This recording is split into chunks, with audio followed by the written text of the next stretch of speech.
All right, let's just do it. Is everybody ready, I guess? That is here? Yeah.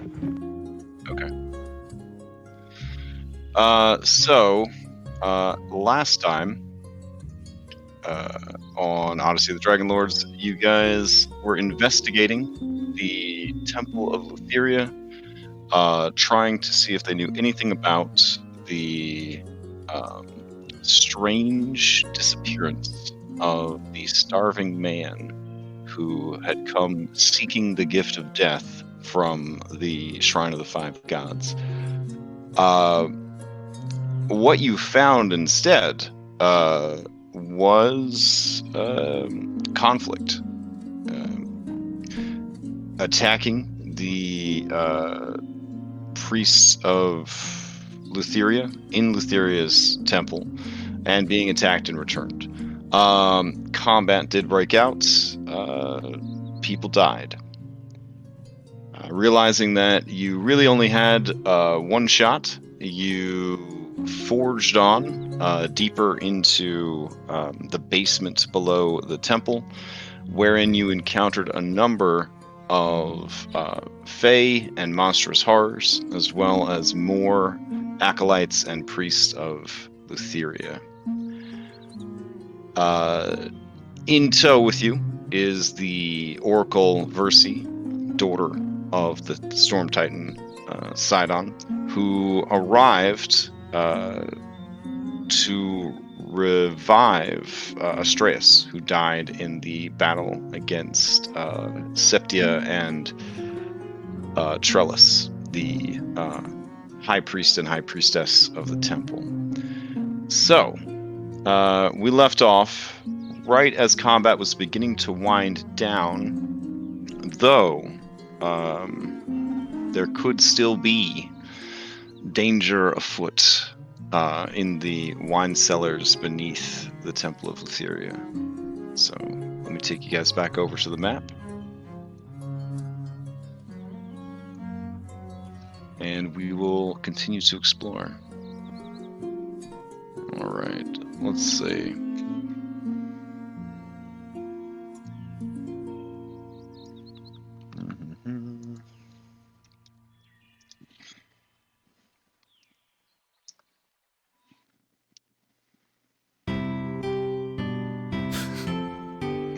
Definitely think that's not the right music. Hold on.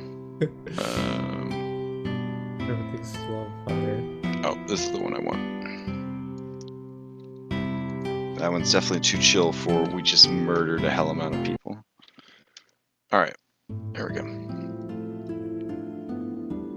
I mean, they attacked us. So. Sure, whatever you guys need to tell yourselves to sleep at night. I am the neutral arbiter of the game engine.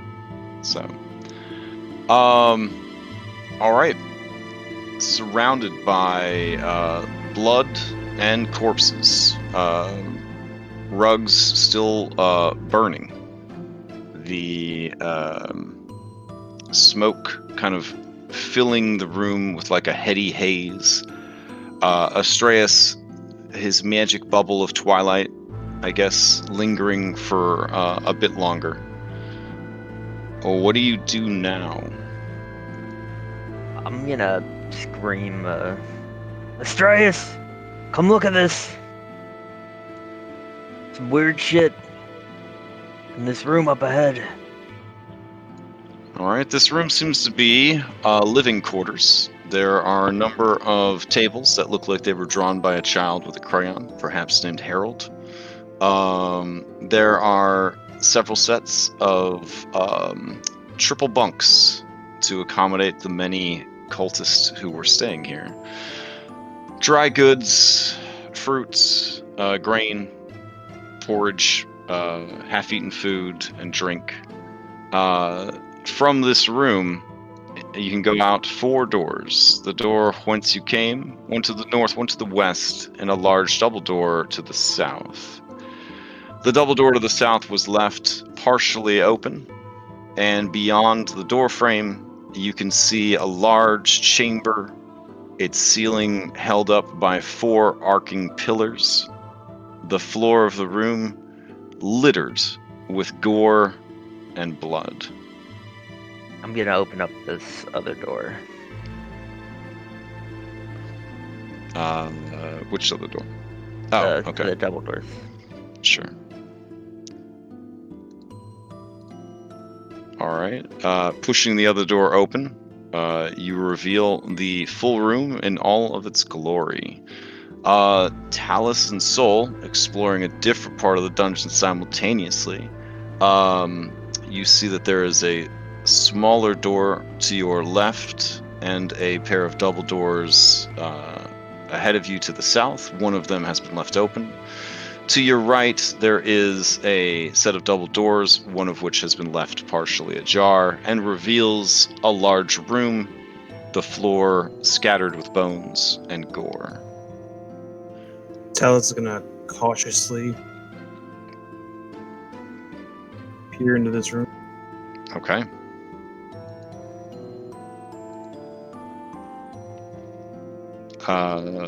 You can see the tips of Philippocles' beefy toes through the northern doorway.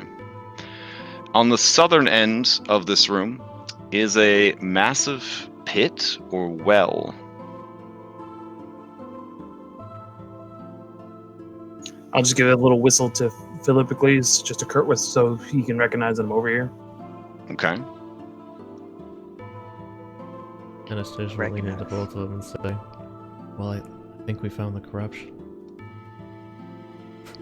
underneath the Temple of Lutheria. I think they obviously made this monstrosity. How? Where did they go? What? Sorry, so what would this room be used for? You know? It's horrific. My best guess is some sort of dark sacrifice. I'm gonna look at the bodies, and try and see if I could determine, like, cause of death. Sure. It would be a medicine check. Talus is gonna take a look down the well. Let's see. You do not have dark vision, so it goes to the extent of your vision. It is a very deep well. With a 23 medicine, you realize that these bones are from a number of humanoid races. It's sort of a potpourri of ages and races. The cause of death, hard to determine from the bones, as they have all been snacked on. Broken open, marrow sucked out, crunched and crushed beneath powerful jaws. If you were to spend several hours piecing the bones back together, getting a better sense of who they were and what sort of injuries they suffered in addition to being eaten post-mortem, you might get a better sense for how they actually died. But even with a 23, the parts are in such bad shape that it's hard to tell what happened. Yeah, I'm not yet ready to spend several hours. Right. But I will mention to the group that it seems someone was eating these various races. It was probably the Chimera, if I had to. Or the Goatlings. Too. Do you want to put a light spell on a coin? We could drop it down this well. I'm gonna take a glance down first.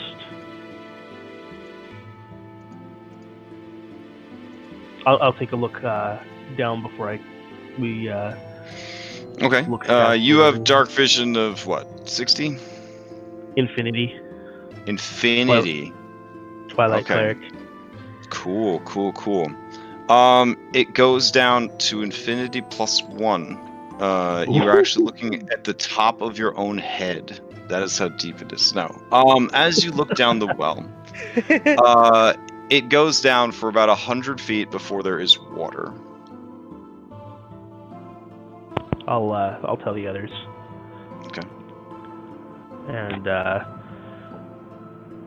I don't have the light spell. Now, this Chimera that we fought, it did not look aquatic, right? No. Well, it's just for the others to see. I look to see if there's any claw marks, like something's crawling out of the well. Sure. Give me an investigation.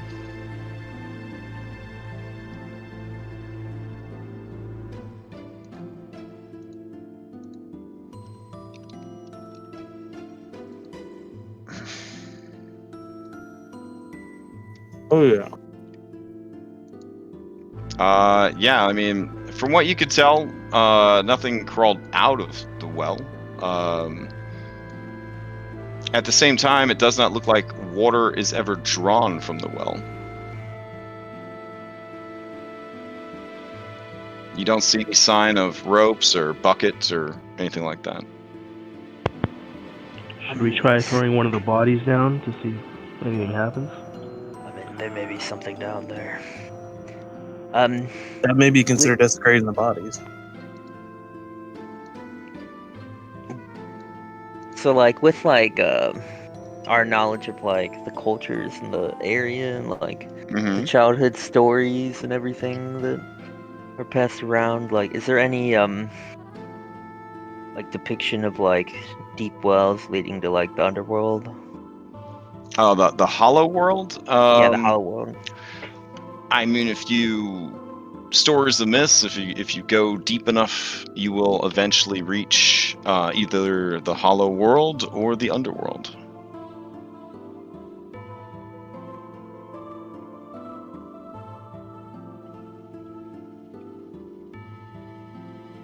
Hi, Patty, is there a intricate sewer system here in Mitros?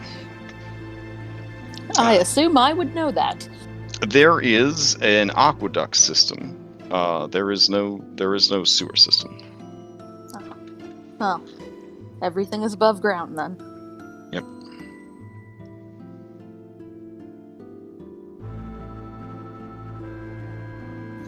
Okay.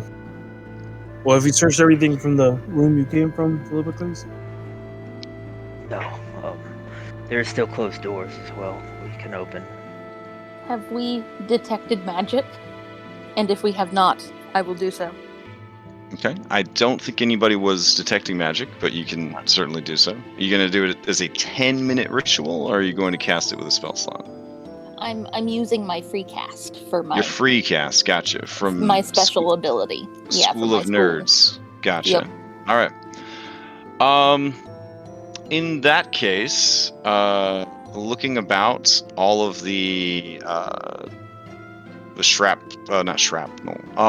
scraps of bone and flesh, you don't immediately notice anything magical. Very well. Okay. I will just keep it up as I wander around. Okay. As you wander back into the cafeteria, you do detect a pretty powerful magical aura on the other side of this door and on the other side of this door. Mm-hmm. What's the school of magic? That's the next question that is usually asked. One of the best parts of being a 5e dungeon master is not only memorizing everything, but also memorizing what school of magic every spell is from. That is illusion, is the school. For both of them? For both of them. Okay. I'm gonna say I'll tell the others there's illusion magic on both of these doors. Should I kick it down? Sure. All right, I'll Illusion, in theory, shouldn't be something that that hurts you, I think. Hey. I mean, higher level illusion magic's pretty aggressive. Some of it, the shadow stuff, will still hurt you. Yeah, even if you know it's an illusion. It hurts your brain. Yeah. Illusion's so convincing you hurt damage. yourself. Mm-hmm. I'll kick this door down. That's what 2020 is to me. Okay, give me an athletics check then.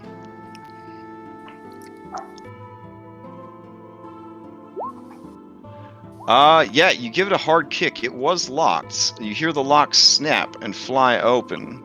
And what you see on the other side of the door is a cultist, a Lutheria, her eyes wide with zealotry.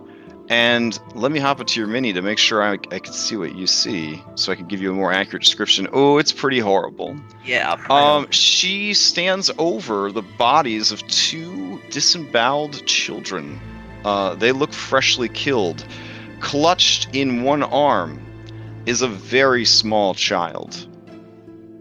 The cultist has a dagger ready to impale the child. She whirls around and sees you. We need to roll initiative. And roll. Yeah, she's gonna roll into initiative. Hopefully. Haha. Am I detecting magic sufficiently? Anybody who now the thing is, Phil and Skilla and lady that hangs out with Skilla, the room is unnaturally silent. The children they're dead, so they don't make any noise. But the child that is being held is screaming. No sound is coming from her mouth. The cultist is mouthing words that no one can hear. It is as if the room itself is enchanted with silence. Okay. Anyone else interested in rolling to initiative? Otherwise, I am going to flip it over. All right, Skilla, you're up first. Skilla is going to fly into the room and headbutt this lady? Sure. Okay, so next attack against her will be at advantage. Okay. So she is really there. She's not an illusion that I just flew through. No, she's really there. Okay. Well, I'll fly back out then. All right. Soul, to you. All right, she's gonna fly in there, and then if it looks like she has one dagger in one hand, she's trying to hold the child with another hand, I'm just going to flavor it like I'm going to be attacking that arm or that hand to have her release the child, if possible. And we'll go over here, and we'll do a burn attack.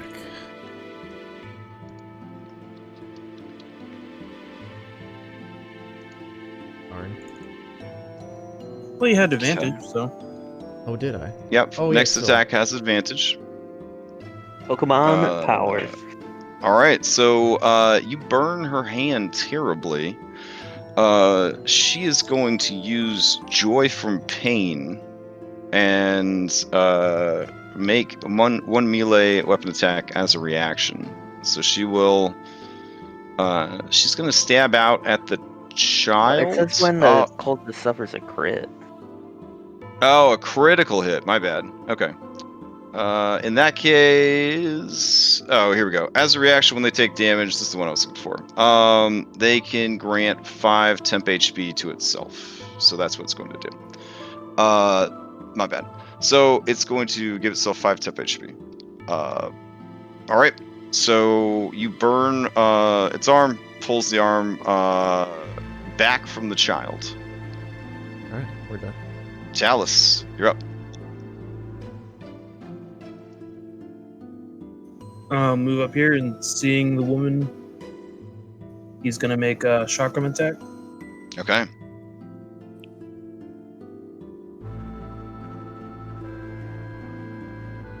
All right. Let's see.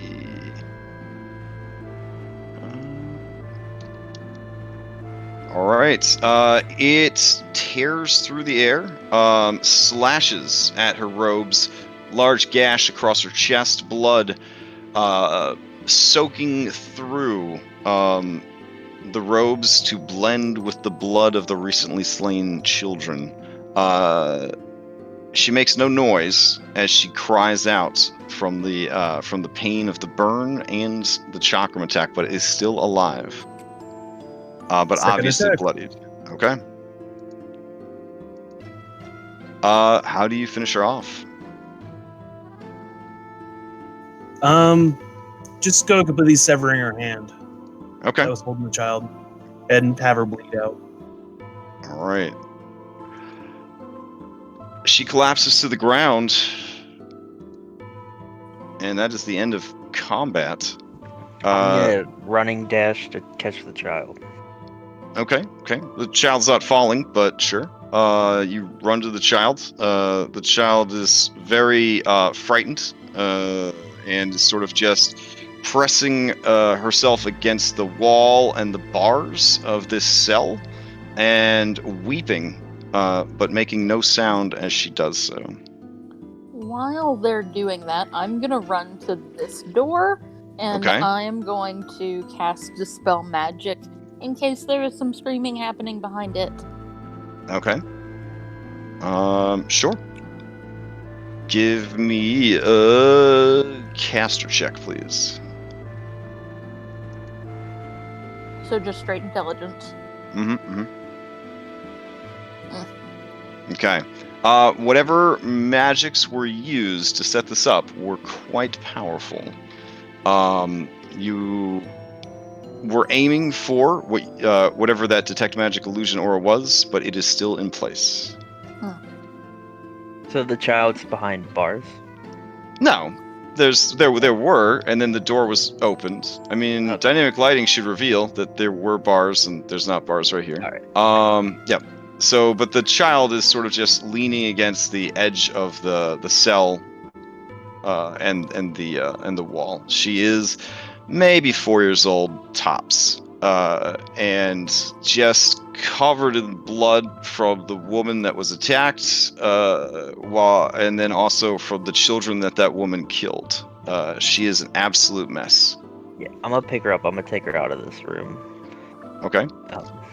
She is too small and frightened to resist, so you just kind of pick her up and carry her out of the room.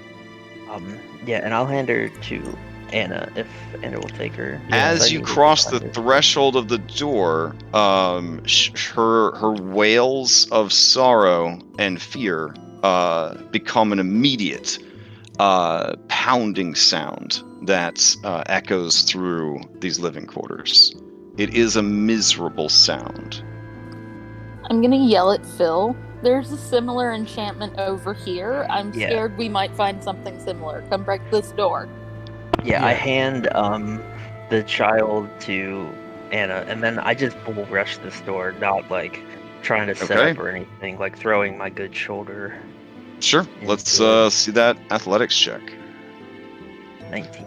You pound against the door, but it is a solid door. It is locked. Astreus, you do see dangling from the beaded belt of this priestess a set of iron keys. Yeah, I'll take the keys and I'll kind of do that thing where I go next to Phil, who just slammed into this thing, and I'm just gonna try and unlock the door. Talos is going to take position on the table, ready to attack if he sees the situation arise. Okay. It is hard to think over the hysterical screams of the rescued child. It may be a mercy to sleep the child until we can get out of this place. All right, you use the keys and unlock the door. Pushing both doors open, you see that there are 2 children behind bars, and then off to your left, more children locked away.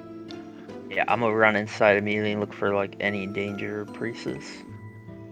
As you run into the room, your footsteps become silent. Your breathing cannot be heard. Looking through the bars, the children who have been kept in darkness squint and move away fearfully, unsure of who you are and why you are here. They long ago gave up on trying to speak, kept in silent darkness all this time, and many of them just begin to hide under the ragged furs that have been provided to them as blankets. I'm gonna hold out my holy symbol and kneel down and kind of gesture towards them. Like, I like kind of a come here. All right. Hold on just a sec. Reset as you come into the room. The room is full of the sound of this hysterical, screaming child. The child is covered in blood. Anna is holding the child, trying to calm her down. Anna, did you want to give me like a persuasion check or something? I was waiting for... Okay, I don't want to sure. interrupt anyone else. Prestidigitation, get the blood off, and then, I'm going to hold her and try and calm her down, yes. Or I guess I could sleep her, but let's just try normally first. Okay. Siren, right? You have advantage to this? Or... Persuasions, yeah. Okay. My voice, so I'll do persuasion. Okay. The child stops, realizes that you do not intend to hurt her, looks around with an absolutely miserable look on her face, and with a voice that is hoarse from crying and also disuse, says, Pater? As she looks around, trying to find someone who is not there. We'll find him. For now, go with my friend here, and I'm gonna try and take her over to reset. Okay. All right. In the cells to the north, as you dangle your holy symbol, these children who have been through a lot will try to see with their bleary eyes if they could recognize the holy symbol and if it has meaning to them at this point.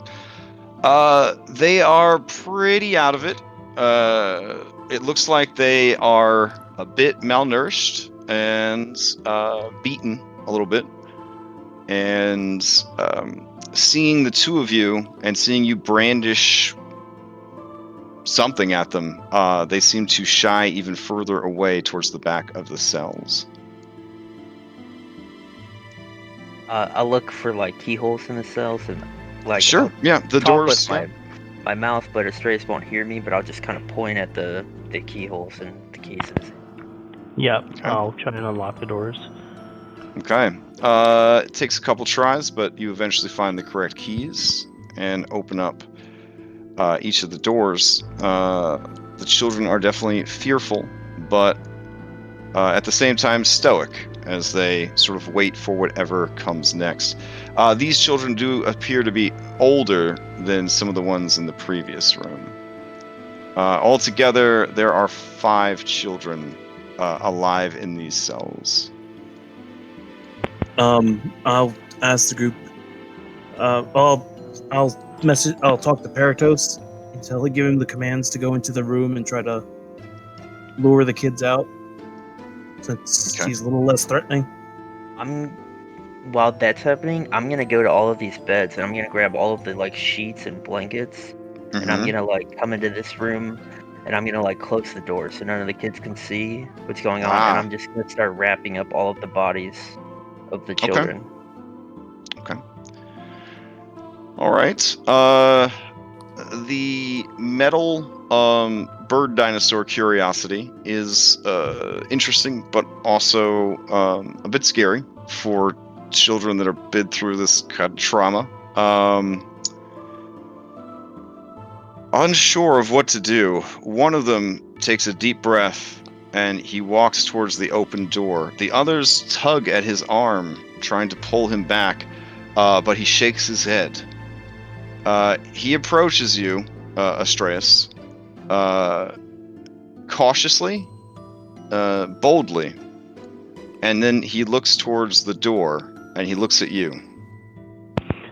I'm gonna nod and gesture, like I'm gonna like open my shield arm, kind of, and gesture with that arm, like yes, to like he may pass through the door, and I'll motion for the others to follow. Okay. As he looks through the door, he sees a strange wooden man and a Medusa. He is not confident about his chances. He is going to scurry back and pull the cell door closed behind him. None of it makes any noise. I'm gonna gonna try one thing before I go with the whole patient adult. I'm gonna nod. I'm gonna just kind of hold up a hand, like just wait a moment. I'm gonna step outside until I can hear again. Mm-hmm. I'm gonna cast guidance upon myself and ask for Mitros's blessing for what I am about to try. And I'm gonna try and cast Dispel Magic to break the silence. Okay. Go ahead and give me a caster check.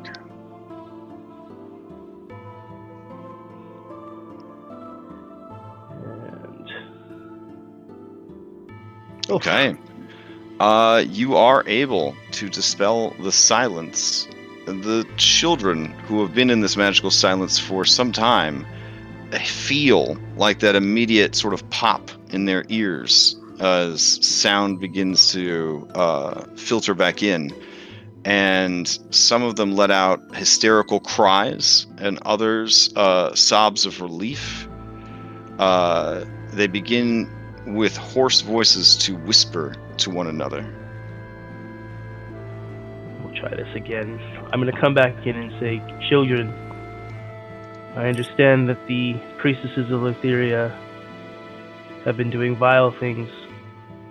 We are the chosen of the Oracle, the heroes of Mitros. We are here to rescue you.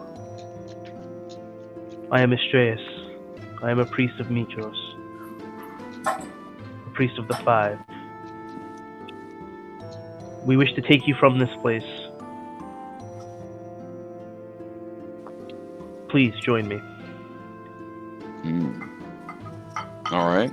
The children kind of narrow their eyes and begin to whisper amongst themselves.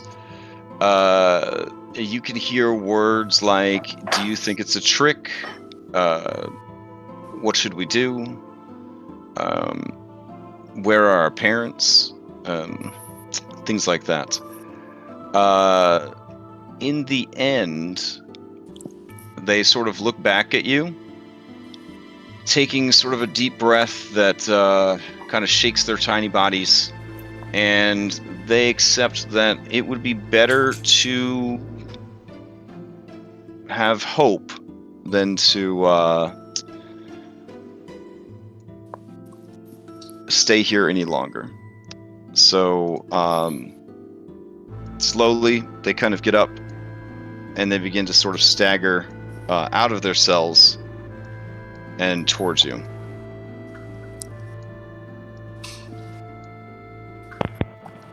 I will, I'll be moving slowly, not any sudden movements.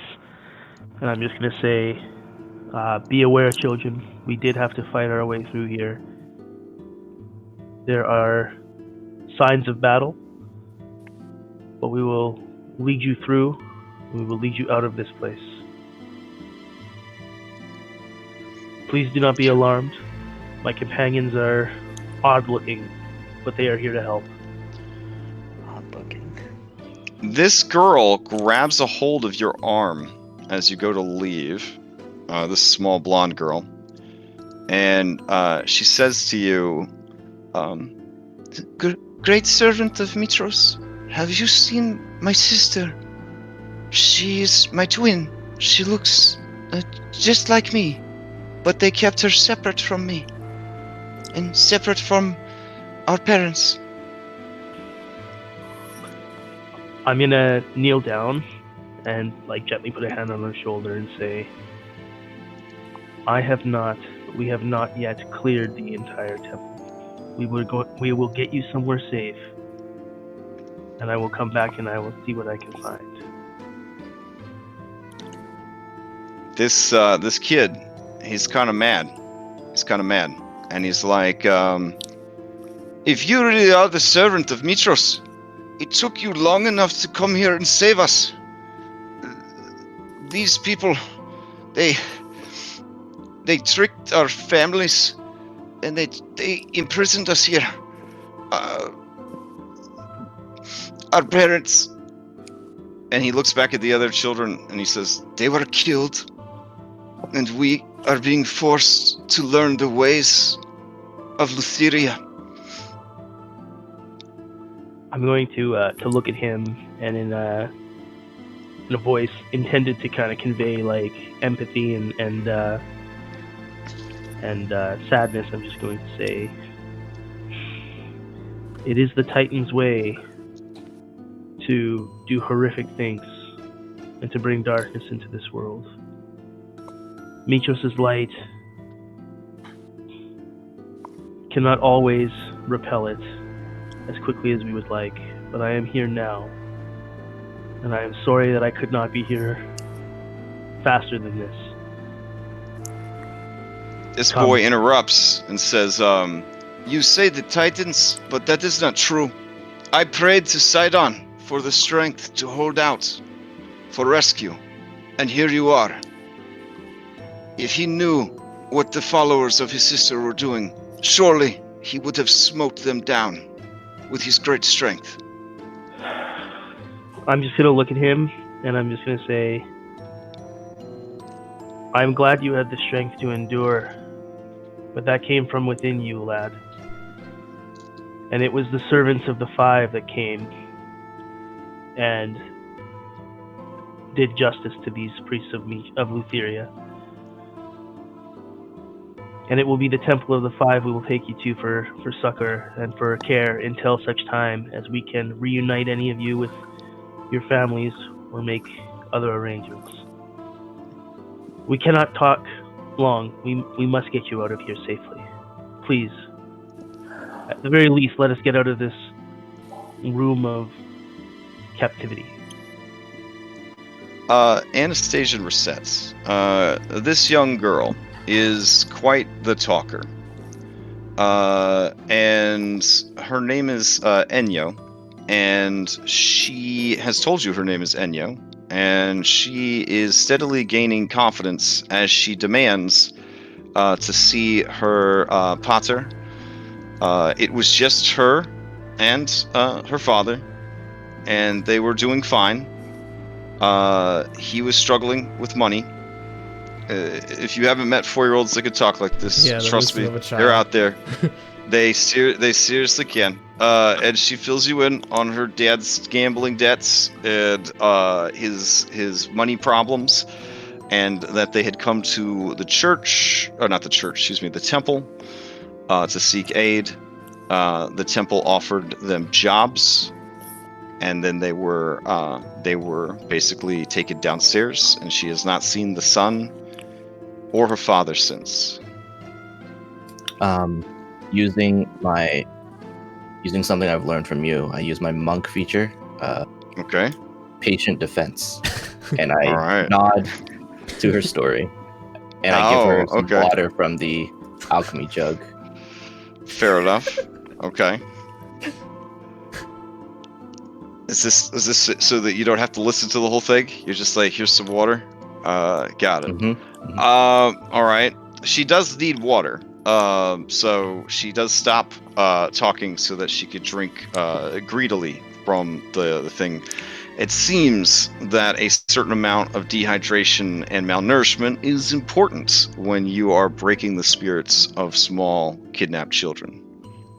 So, all right. She smacks her lips and wipes a hand across, or a wrist across her face, and her eyes begin to look around the room. She catches sight of Hypatia, and she says, "That lady has snakes on her head. Someone should tell her, in case they bite her."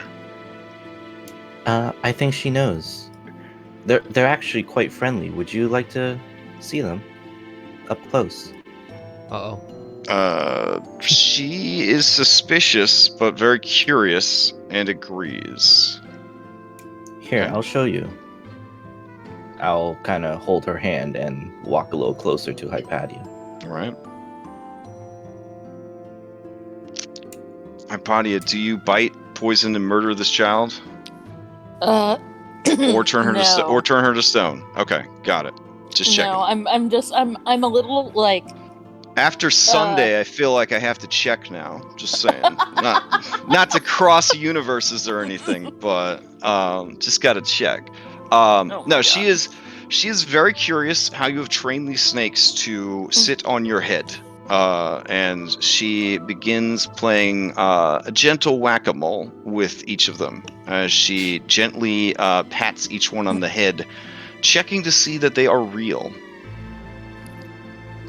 I am standing there awkwardly. The snakes are super into it. No one ever plays with them like they want. All right. While this is happening, Paratos and Talus, looks like you were doing a perimeter sweep of the room. There are these 2 doors that you saw earlier. Right, with all the yelling and stuff that's going on, just want to check and make sure nothing's coming out of them.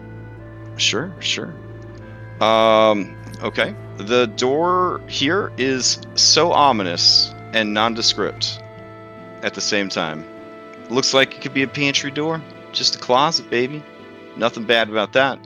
Looking in here, you do see it's a kitchen, and all of their bean soup is now burning. You can smell the burning smell of beans and meat. It's I'll take it off the fire. Okay. Fair enough. I'll look for any bread or anything. I don't trust the soup, knowing what these guys tended to eat the last time we saw them. Sure. Yeah, you do see that there is some... Yeah, there's some stacks of, like, leavened bread. That's the flat shit without any yeast in it, I think. Yeah, just kind of stacked in the corner. I'll grab some loaves and bring them to the children. Okay. All right. Philippocles, in the littlest morgue, you have bundled up the children. Your medical opinion is that all 4 have died in the last, say, 10 minutes or so. They were sacrificed in a manner that you would sacrifice a pig or goat or oxen. Oxen, they go for more of like a throat slitting. Smaller animals, they go for a disembowelment sometimes. But it was from a practiced hand that has done many sacrifices to the gods. It hurts to think that more than likely the souls of these children were sent directly to Lutheria as offerings. Yeah. That this priestess or cultist in her final minutes of life basically thought to bribe her way into Lutheria's good graces before she was killed. Yeah, and I kind of have to ask the party, like, see, because I kind of want to do something a little drastic. But, like, I want to carry, like, the bodies of each of these kids up and, like, show, like, all of, like, the crowds of people and basically make, like, a public proclamation that this is what happens when you welcome Lutheria into your city. And if everyone's on board with that, that's what I'd like to do. Yeah, I mean... I was definitely thinking a similar thing, but with the Chimera, not with the dead children, but yeah. I think the dead children would really hit home. Well, keep in mind, the city of Mitros has their own Chimera that they use as a public executioner for criminals. Yeah, I don't think keeping a Chimera is illegal, per se. Dangerous, but not illegal. And there are some who, maybe not publicly, but refer to Lutheria as the Queen of Monsters. I like Phil's plan and would even say that this is probably too harsh, but I'd even like to cart the bodies of the priests out and throw them down and say, and this is what you do when somebody slaughters the children.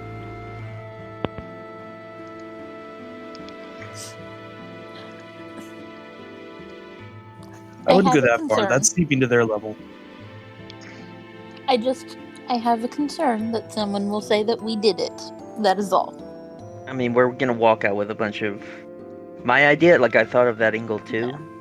But we're gonna walk out with a bunch of, like, alive kids that we saved, and also the ones we couldn't, so it kind of looks... Yeah. Okay.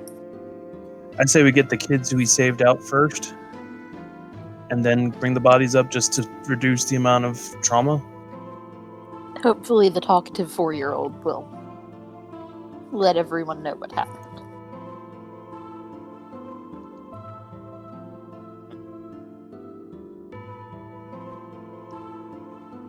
All right. The children muster their courage, and seeing this small 4-year-old is brave enough to approach the Medusa, and that Medusa has not turned anyone to stone, they come out as well. And they see that there are all manner of curiosities.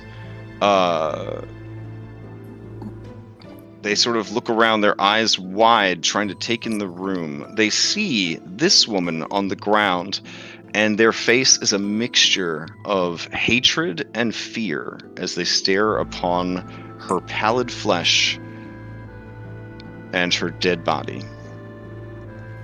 I'll try to give the kids, or offer the kids, half a loaf of the bread each. Okay. Yeah, they greedily take the stale ass, not stale, but the dry bread and begin to eat it. This guy, an enterprising young man, does grab a bowl of wine and begin to dip his in the wine, and the other children follow suit. This girl, she begins heading towards this door, the bread and wine and other children forgotten. She is approaching these doors with a purpose. I'll try to stop her. Okay. As you go to stop her, she looks at you, and she says, "Where is my sister? Where is she? Look at my face. This is the face of my sister. There are only so many places that she could be." There is only sorrow in that room. What does that mean? Where is my sister?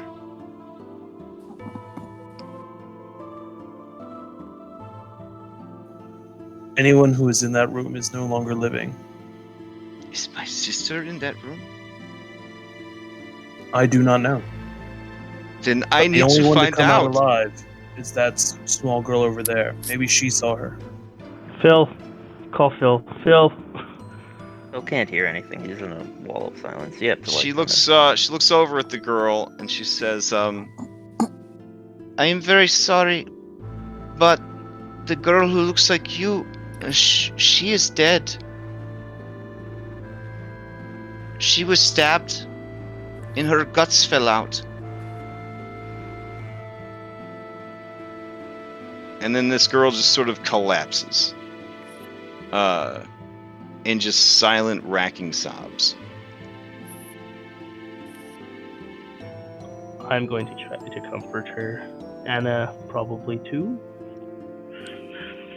Yeah, I'll listen to you. But that's, Okay. that's a lot.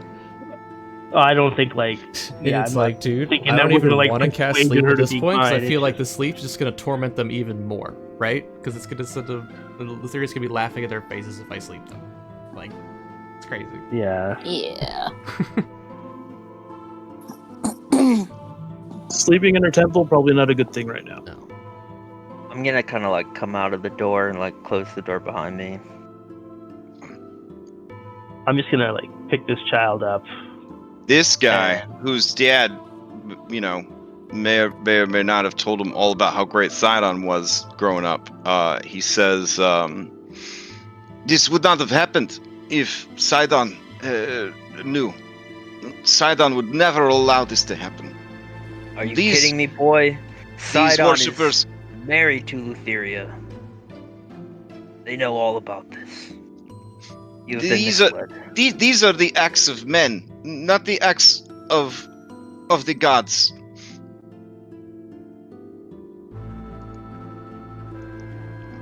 And you can see his jaw is clenched super tight, and he's just kind of grinding his teeth.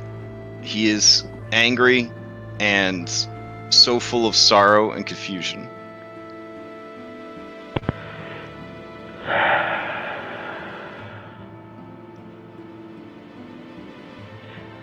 I'm just going to pick up this crying girl, and as I'm walking out of the room, I kind of turn to the boy who's talking about Sidon would never allow this, and I'm just going to say,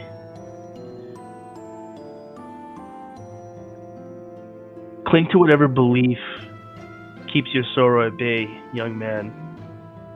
But it wasn't Sidon or his that came here to try and rescue you.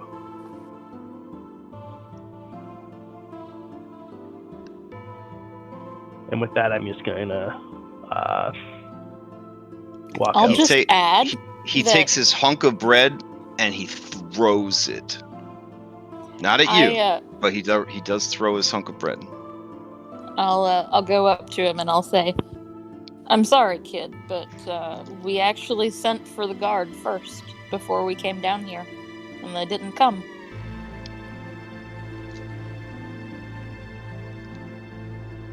And then I'll just shrug and walk away.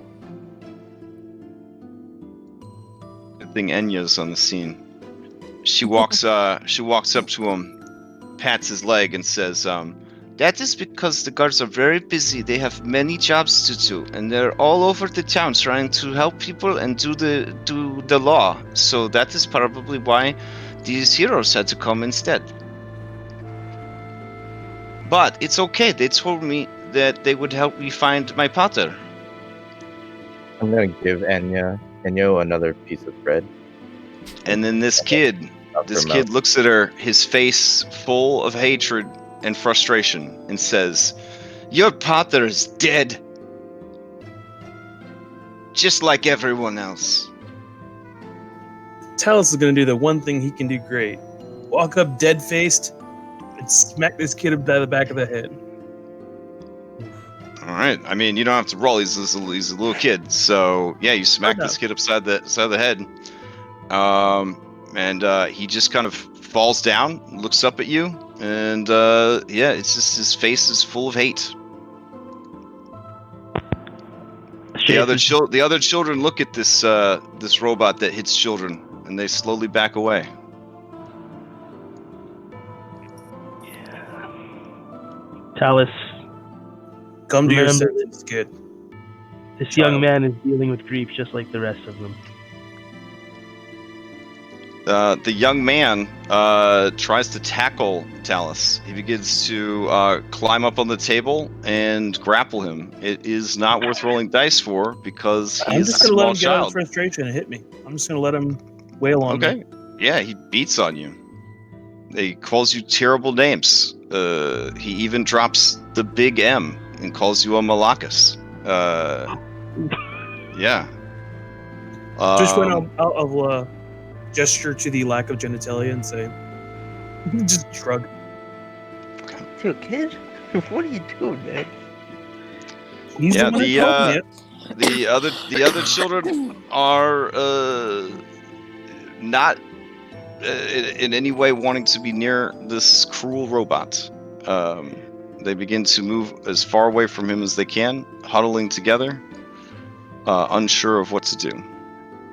I mean, this kid likely realizes that his dad is also dead, and so he's just angry. He's just lashing out, guys.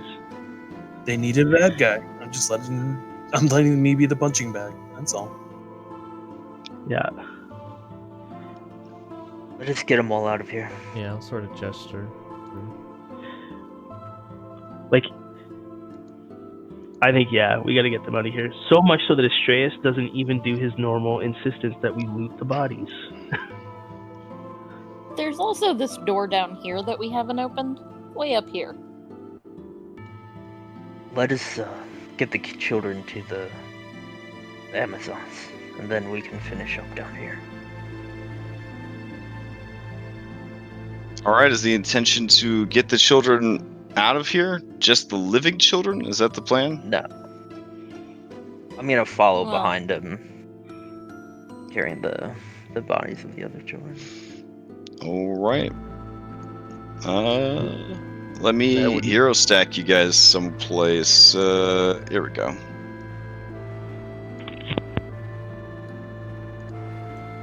Once the kids are gone, I'd probably actually want to start checking the bodies of these priests and stuff for any indication of any paperwork, anything might indicate if there's anything bigger to this. Yeah, I mean, the priestess, the one that looks like super creepy with the shawl of death and all that kind of stuff. She is wearing ruined vestments, which were worth like 25 drachmae, and then a holy symbol of Lutheria. which the standard going rate of an actual functional holy symbol is about 25 gold. Amongst the other bodies of the cultist, you maybe pull together, daggers, coin pouches, maybe a total of like 60 lepta, and I'm not so worried about the material belongings, 12 just looking for like drachmae. information and such. Yeah, I mean, none of them are really carrying like a manifesto or Gotcha. anything like that. Okay, So, figures worth checking. All right. I think you forgot me in the hero sick. Yeah, I'm still trying to get everybody over there. There's a lot going on. Here we go. All right. There we go. That's a beefy stack. Okay. Everybody's on the Hero Stack Express, and I think we're good to go. All right.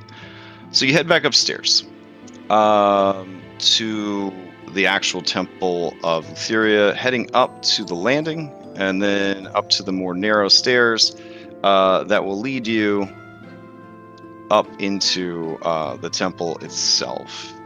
All right. So let me paste you guys in.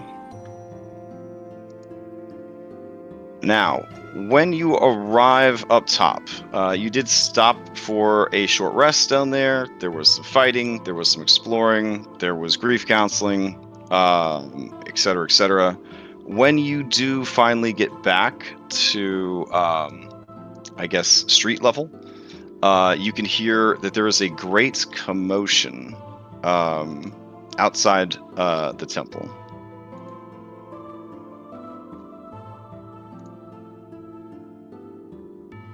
Let's see. I think I had some minis I wanted to use for this, but I'm trying to remember where they are. Before we come out, I did notice that Reset is particularly damaged compared to everybody else. Okay. I'm going to cast a level 2 Cure Wounds on her before we leave. Okay. Just in case. Oh, that second one was not so good. So some fellow Diebs who were concerned that all of the crowds in Thylea might be just having orgies. So someone gave me these little crowd tokens to use. So these could be That's crowd. That's really cool. Yeah. So they're from 2-minute tabletops generator, and then they put them all together in a crowd. It's adorable. So they're not naked though. I know, right?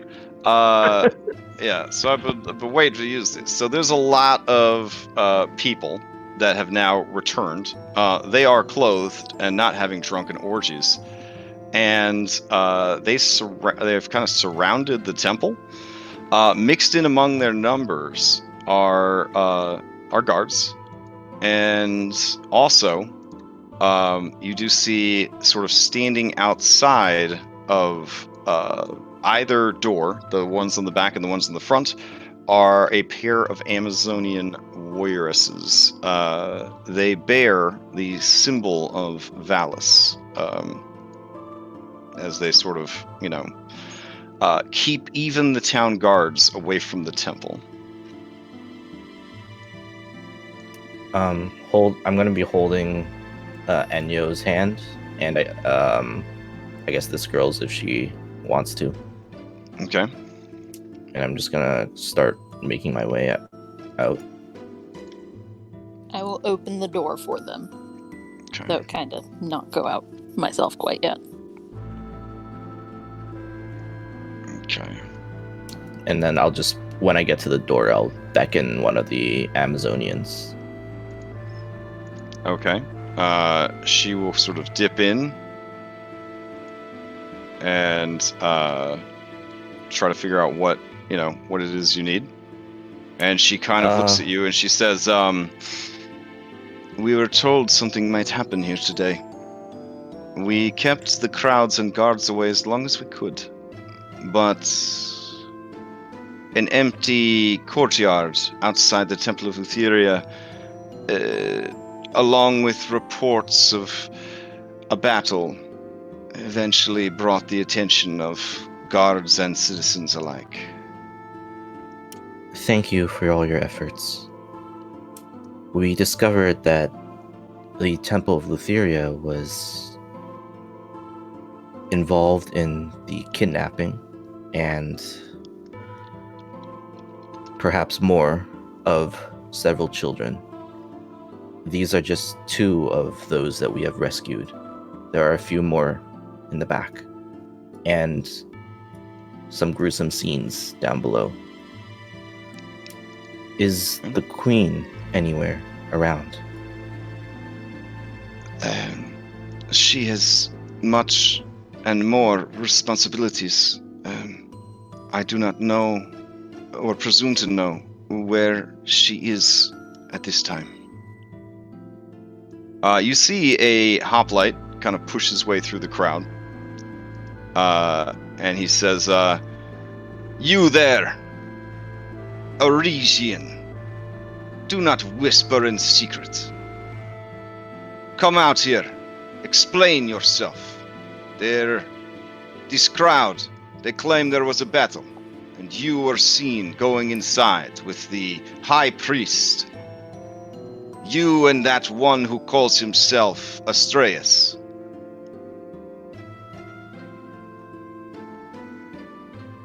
I'll walk out and kind of Okay. bring the children with me.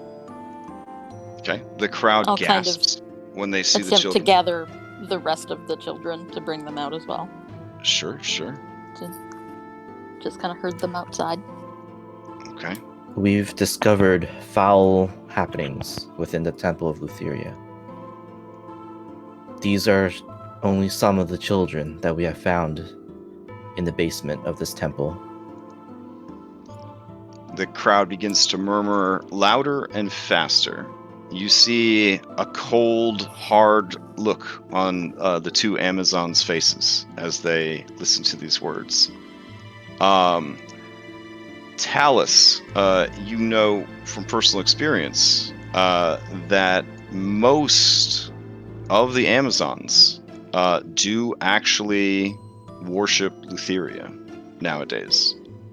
The ones that you were trained by warned you about exploring the island proper and kind of kept you cloistered away.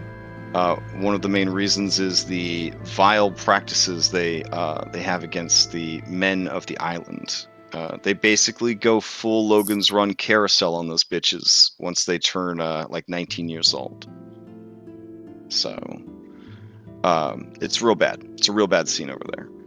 These Amazons seem uncomfortable and angry and a bit disgusted looking at the statues of Lutheria and seeing the children and listening to Rosette's words.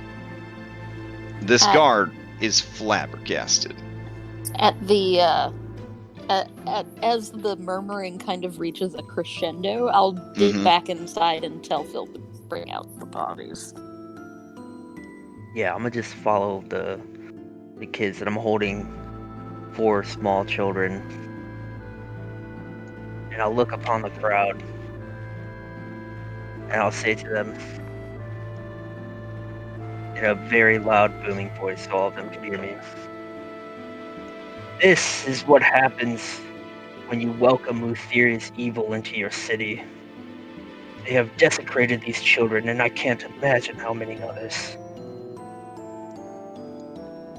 A wave of shock and horror goes through the crowd as they see the bloody bundles that you are holding, all children-shaped. Do you pull like a stage magician pulling the tablecloth off the table without knocking the dishes and like fling children onto the ground, or do you feel that you've made a big enough impact?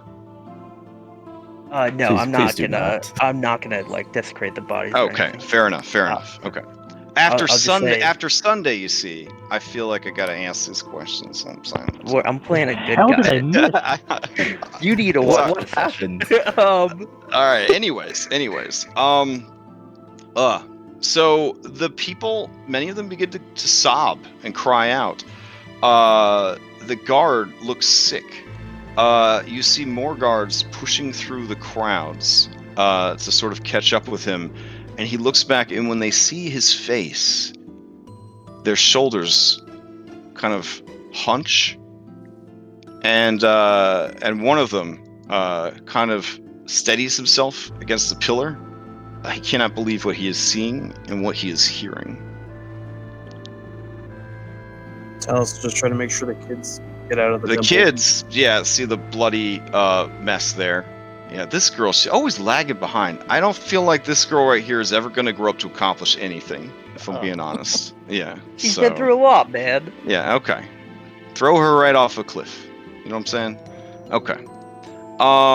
So she scurries out. Seeing this, knowing in her heart that one of those bundles is her sister, she just collapses on the marble tile and just begins to sob and sort of pull at her hair and the rags that she is dressed in. Seeing that a lot of people are gathered here, and she is a budding reporter and storyteller, Enyo approaches the crowd and she says, "My father is dead. This boy told me so. He said they were all dead. And these people save us. My father, he owed a lot of money. He liked to gamble. He owed a lot of money. But now, my father is dead." I'm gonna say, the Temple of Lutheria has taken everything from these children, but these children are the lucky ones that survived. You, as a city, need to support them and make things right. What will you do to help them? The crowd begins to murmur and kind of look around, and some of the people, of course, rush forward and call the children to them, sort of thing. But this Amazon right here, she puts a hand on your shoulder, Rosette, and says, "It may be better to wait and hear what the Queen has to say." Yeah, I'm not gonna let them take any of the children, but I'm just, my intention was just to have them think about what they can do in the future to prevent this from happening again. All right. Yeah. So it is a big commotion, and it is at this point when you do see up in the afternoon sky, because I guess we're heading towards evening a little bit, but it was still daytime when you came over here. You see the silhouette of 2 dragons with riders. Their scales are a shiny copper, as if of a new penny. And their riders are dressed in the armor of the Dragonlords. Why don't we start moving towards the Temple of the Five? Why don't we kind of try and mosey that direction? Okay. Yeah, I mean, I'll start carrying the bodies to the Temple of the Five. Okay. This guard says, where are you going? Allow us to bring these children to a safe place. They have suffered enough.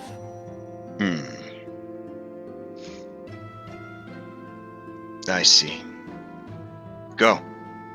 And Elysian, thank you.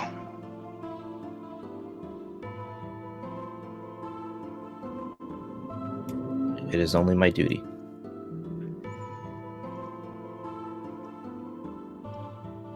All right.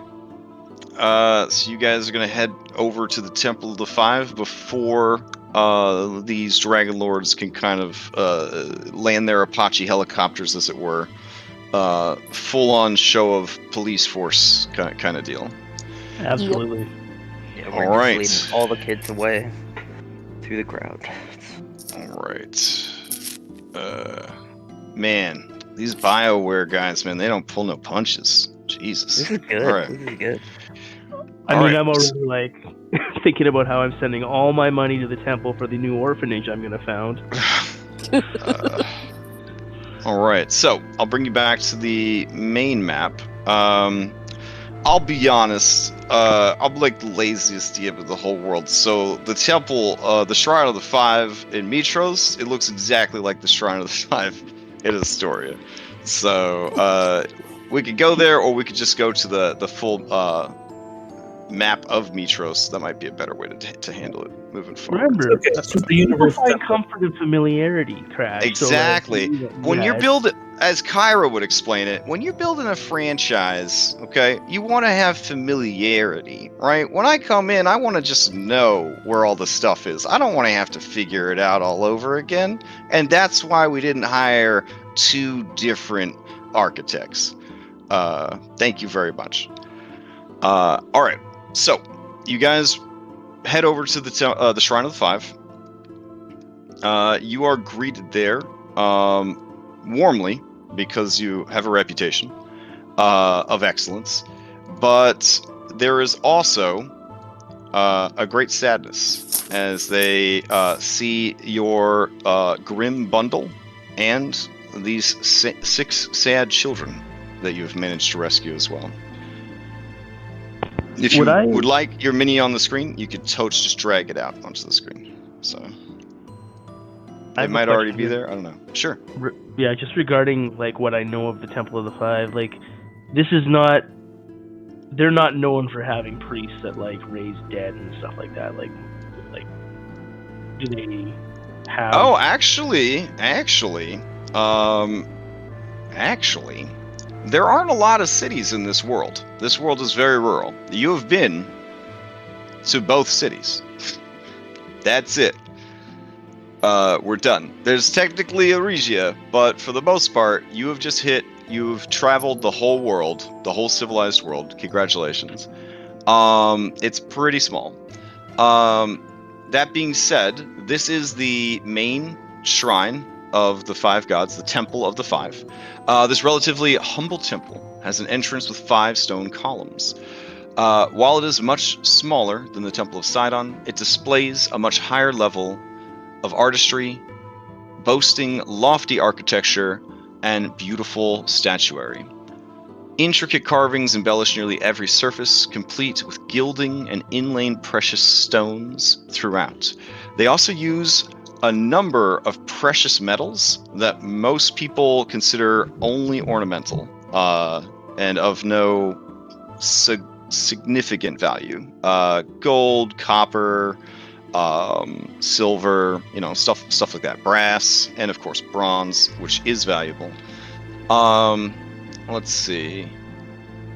As you approach the temple, you see that there is a familiar sight who is there. It is Queen Valis, who visits the temple often.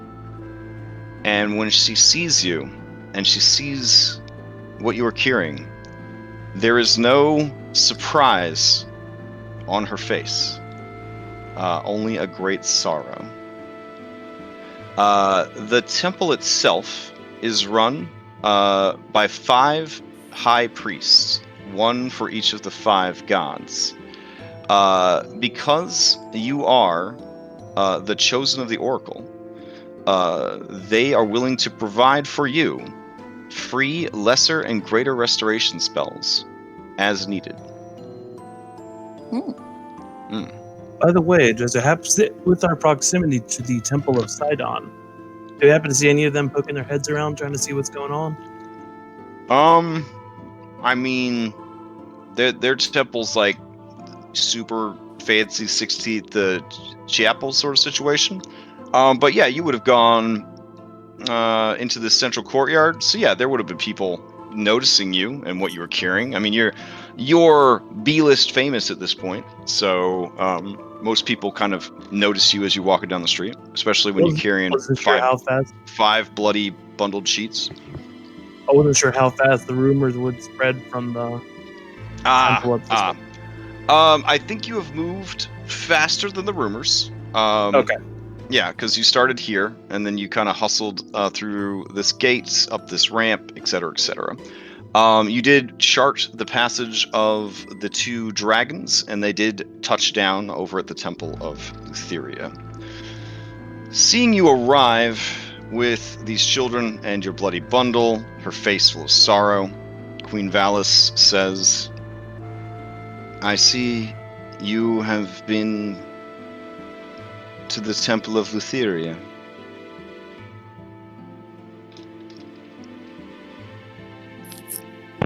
As we have. Astraeus, priest of mine mother, did you find what you were after? I did not find what I was looking for, but we found something more important. And I mean the gesture to the children.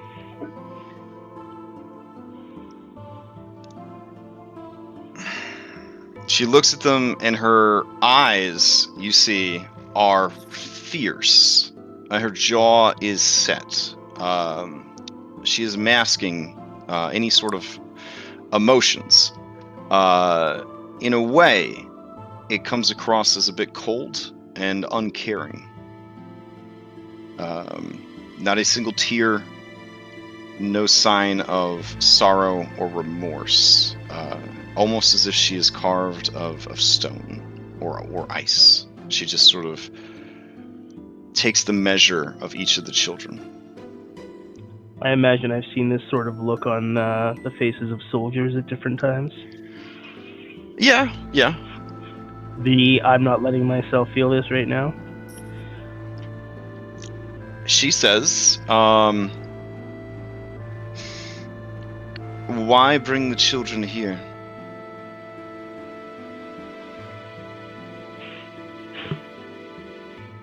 These are children of Mitros, of the city, and of the Five. As far as we know, their parents have been slain. If this is not true for some, there may be some reunions. But for those that are not,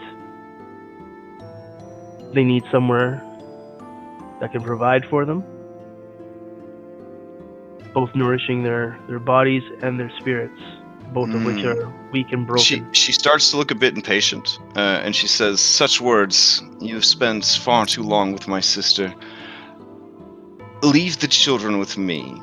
Do you have further business at the temple? Or is your work there done?" I would like to return. Then you should return quickly. Come, children. I am your queen, and there is nothing to fear from me. And despite the coldness of her demeanor, the children do approach her. I'm gonna whisper to Enyo. Maybe she'll listen to your stories. All right. Yeah, I'll hand the bodies to like any priests that are like willing to like perform appropriate rites. All right. Yeah, Enyo approaches Valis, and the first thing she says is, "You're way more beautiful than the bard Kyra said you were. She said you were ugly like a goat and a monkey had a baby."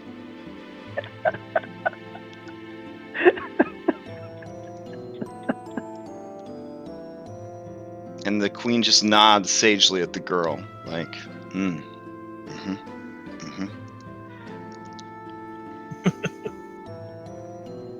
All right. You were saying something?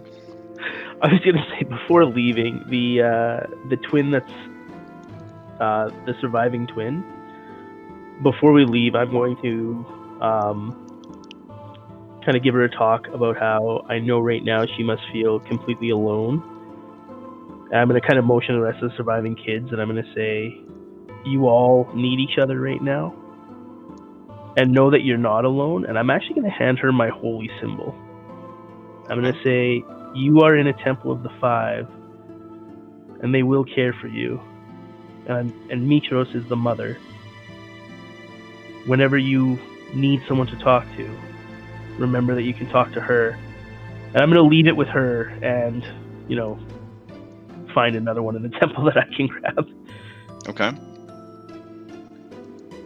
Seeing what you've done, one of the priests kind of takes off his holy symbol and hands it to you. I'm going to nod in thanks to him and ask that he take care, obviously, of all of them, but she has particularly lost something that most of us cannot understand. All right. You hear a soft curse uttered from the queen. And she says, by my brother's bumbling balls. And you look up and you see the silhouette of a huge, basically chromed out dragon making its way towards the Temple of Lutheria. Yeah, we need to get back there ASAP. Yeah.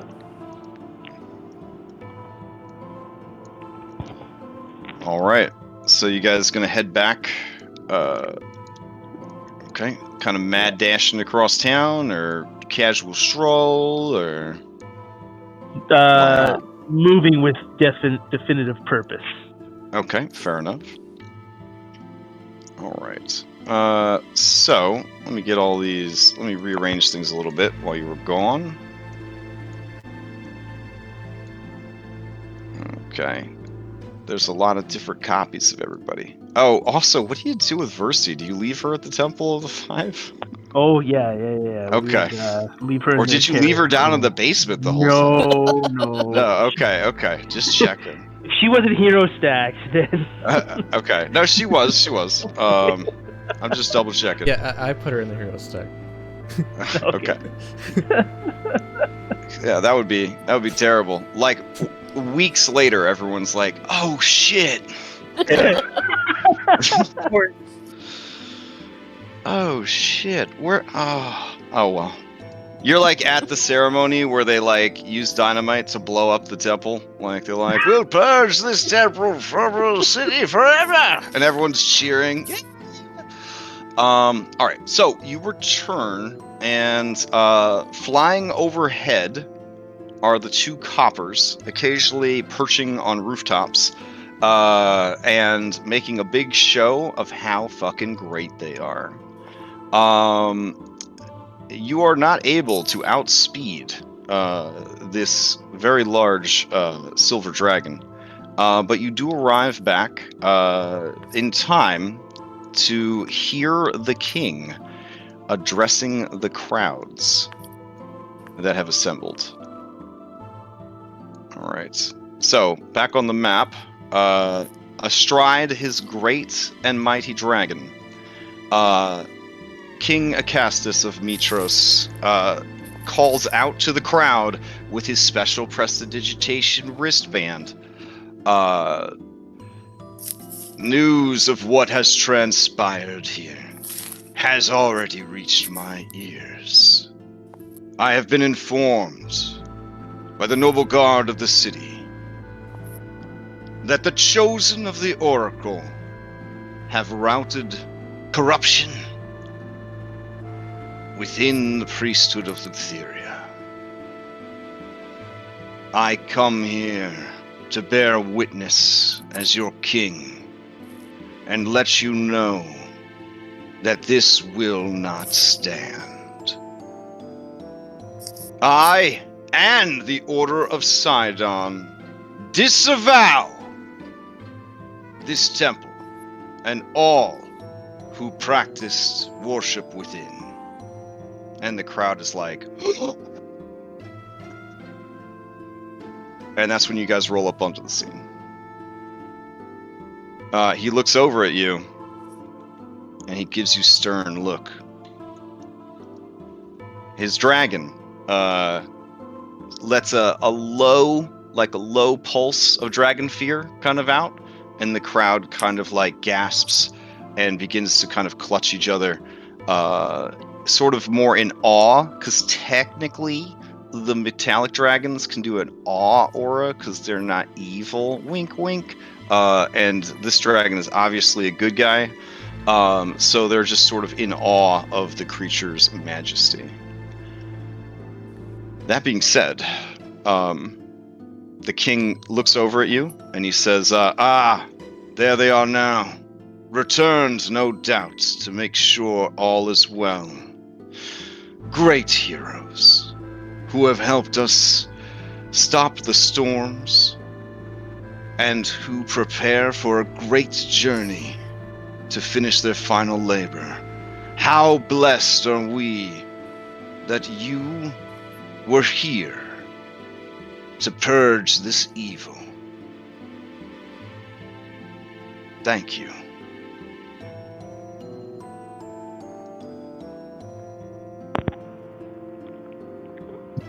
I'll play the game and give him a small bow. Okay, we're getting a small bow from the man who claims to be Astreus. Anybody else got any reaction to this this praise from the king? Talos will give a slight nod. Yeah, I was gonna nod too. Okay.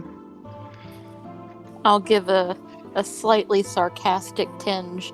I am ecstatic to hear that Sidon will disavow his sister. Interesting choice of words. There is a bigger murmur through the crowd, and Acastus hears them and says, "Oh, careful with your words, great Hypatia, high wizard of the Chosen. Understand that as mortals, we cannot assume for the gods. I merely declared my own and the Order of Sidon's thoughts and deeds." My apologies, good king. I misunderstood. You must understand that the actions of men and women are not the direct actions of the gods. It breaks my heart to think it, but no doubt it was the two priests running this temple that led their followers astray.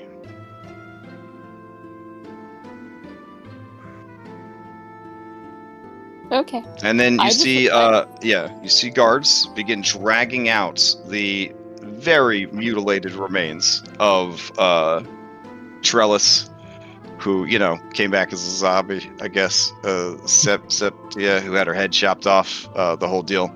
And they just sort of toss them kind of down at the feet of the dragon, and everyone gasps, like,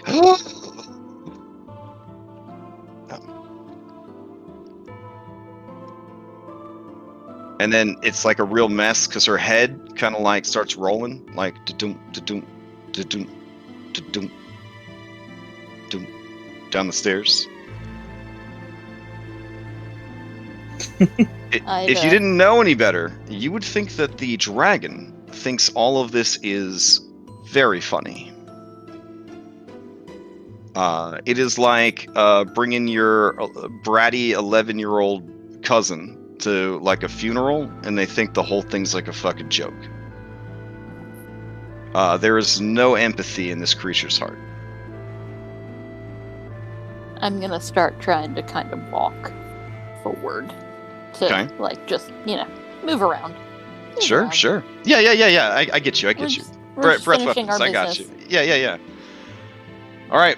The king says, "Thanks to the heroic deeds of the Chosen, these two and their foul corruption is exposed. we will be shutting down this temple. For now, the worship of Lutheria should be as it always has been, with every libation, with every lover's touch, with every sweet dream. Perhaps her beliefs, her visions, are just too powerful for organized religion. And then the dragon kind of flexes and sweeps its tail. These guards kind of like run out of the way, and it just kind of takes out some of these like slim pillars, and stone begins to kind of crumble down around him and the king. And the king says, "You are welcome to stay and witness its destruction, but I cannot bear the sight of it a moment longer." You there, son of Pythor, will you lend me your great strength to dismantle this horror? Not yet. Step forward. Not until all the evidence is brought forward. There's much to be discovered in that temple. There is unhallowed need ground that re-entry. must be cleared. It is a pity you continue to give these people Lutheria's propaganda. There's like a murmur through the crowd, and the king says, "Heroes, you misunderstand. As king of Mitros, I am telling you that if your assistance is not to tear this structure down stone by stone, I have no further need of you here." I'm gonna like wave at Phil, like, come on, like let's just go in. You will bring the temple down with me inside it? That's what you will do to the heroes that save the children of your city? Because I've much still to discover. And I'll just start flying past him.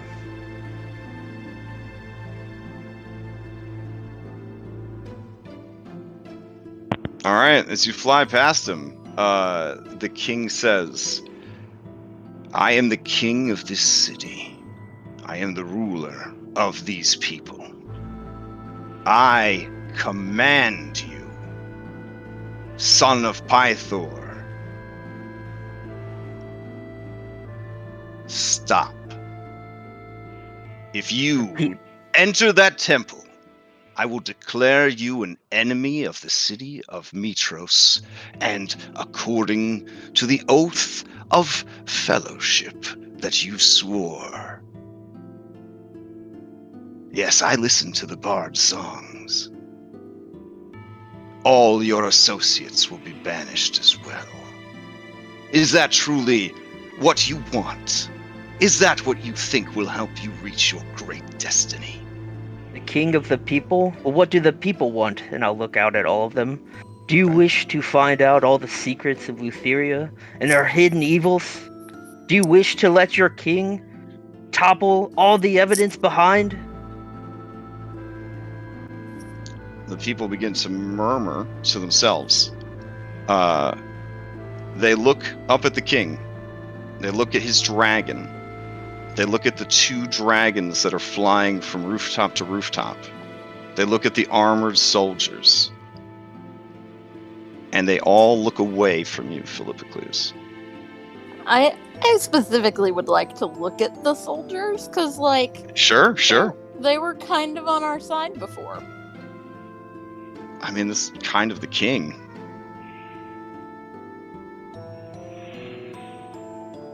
I'm gonna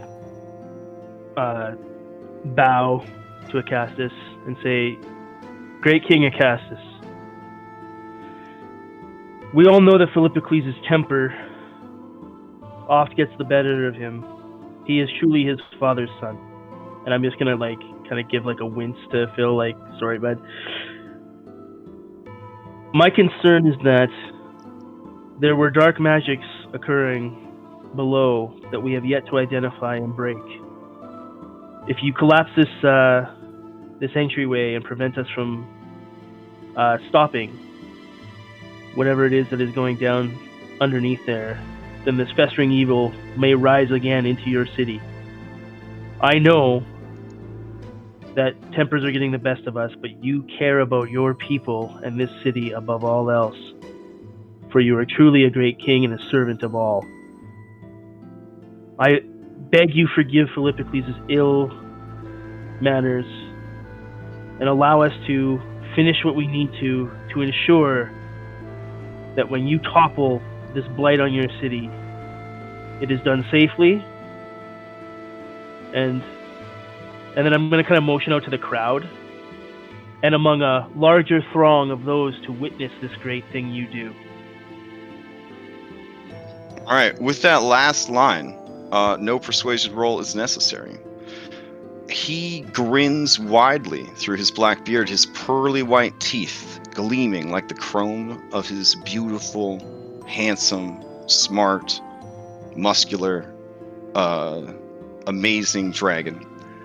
And he smiles down at you benevolently, and then out at the crowd, and he says, "Witness the difference between a man and a beast.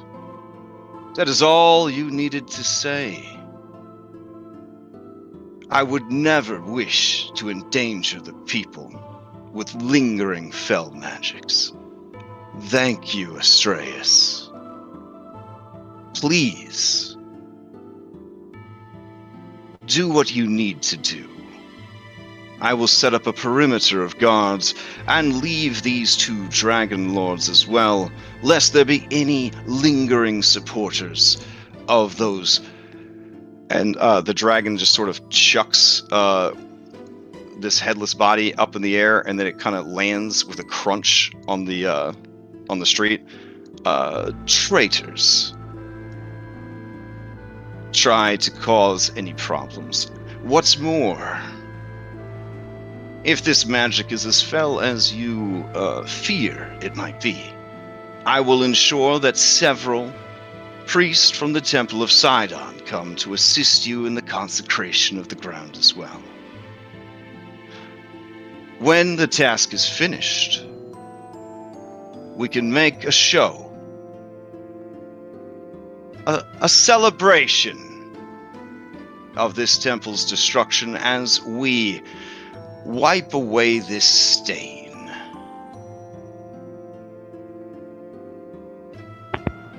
I'll be looking at him and nodding as he talks, as if that's yes, this is exactly, yep. All right, the people are excited. They heard the word festival, celebration, magics. There's gonna be consecration, whatever that is. They're all really excited. All right. As we go in, I just want to find the guard that said thank you to Reset, and I'm gonna give him the I'm watching you fingers, and I'm gonna say remember this. Just that. The guard kind of winces, but has no reply. Yeah. You watch as the king slowly canters his dragon down the street, and a makeshift parade of how awesome he is forms behind him as they go to watch the dragon and the great king go about his business. What a guy. What a leader. Inspirational. Please remove Versi. Yeah, I didn't forget her, but it's not like I. Yeah, I just kind of realized it would have been bad for the campaign, but I kind of wanted to see him kick us out and essentially make us martyrs. Not the dead kind, but the sympathetic kind. There have been other groups that have gotten kicked out of Mitros. There have been other groups. Well, that's when we turn to the Lady of the Coin and become secret operatives. Freedom fighters. Let's go back downstairs. Yeah. As soon as we get Reset. inside. Oh, go ahead, Reset. Yeah, as soon as we get inside, Reset will just give Astreus a tap on the shoulder. Say, "You did well." Shreyas, like, he'll kind of exhale a bit, and he'll nod in thanks, and he'll say, "I felt dirty with every word." And I'll look at Phil and say, "My apologies, friend. I saw no other way to get that madman to let us in." You needn't apologize. My only solution was violence. You did well. I'm not one for honeyed words. Tellus will turn to Phil and say, "Philippocles, could you possibly assure that we don't get interrupted while visiting?" And motion to the statue near the door. You want me to push it down? Try to make some sort of barricade. So When everyone moves out of the way, I'm just gonna shove this big ass statue in front of the door, and break it, bear it with rubble. All right. Wait, isn't this one breaking this one desecration? I don't know how it's different from the others, but Why don't we move these ones in front of the door? Well, we're gonna. Yeah, I said I'm gonna break Well, it. they're gonna pushing tear it the down, statue so- I'm Yeah, they're pushing gonna tear it sure. down anyway, so I think we're good. Okay. We're just helping out. Go ahead. It's fine. All right. You put this in front of the door. What do you do about the back door? You just pile a lot of shit in front of it? There's more the back statues. door. Why didn't we go in the Well- back door? I don't know. I don't know why you do the things you do. Because you told me to go to the trap door. Also, the robots were there, so Yeah, those are rows there. It'll be fine. You'll be fine. Let me get you to the other map. All right. You do figured have the the more key. we- You have some keys though, there, Strays. You could just lock the door. I will do that because That's a freebie, Mr. 8 Intelligence. That's a freebie. that's the thing. Hey, I'm wise, but I'm a little forgetful sometimes. Okay. Sure. All right. Versus So those- back- what? But he didn't think about locking doors. He just smashed stuff. Characters that smash down doors. Meh. So, anyways, no, they're my favorite. All right. So down below.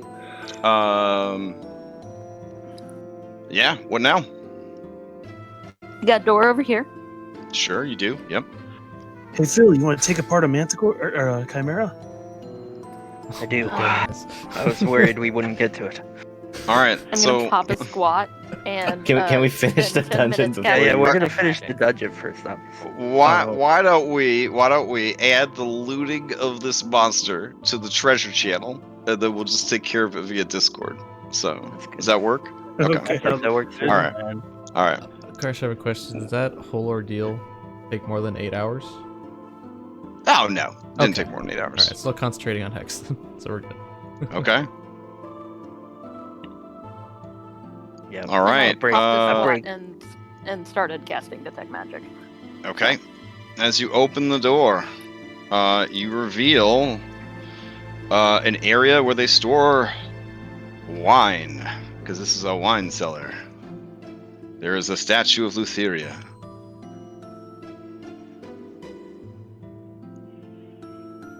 Hanging on the wall above the wine is a lovely painting. You may roll a religion check to see if you could understand what is happening in the painting. Hopefully this pull out- doesn't get your stream taken down. This is tasteful art. Yeah. So, I'll it's not- pull out my Mimir. oh, okay. Oh no. With a cackle of delight, Helica's skull observes the painting and informs you. This is when the sirens particularly upset Lady Lutheria. You can see where they're being punished, and some are being remade as harpies.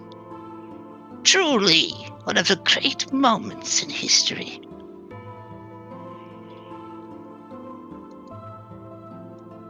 Put her back in the box. Okay. It is a beautiful painting. Could probably sell it for a lot of money. I wouldn't mind if Anastasia, firebolted it or whatever. We are cash poor, are we not? It's out of character. No. Yeah, we're cash Yes, poor, we have but no out of money. character. But Yeah. I'm not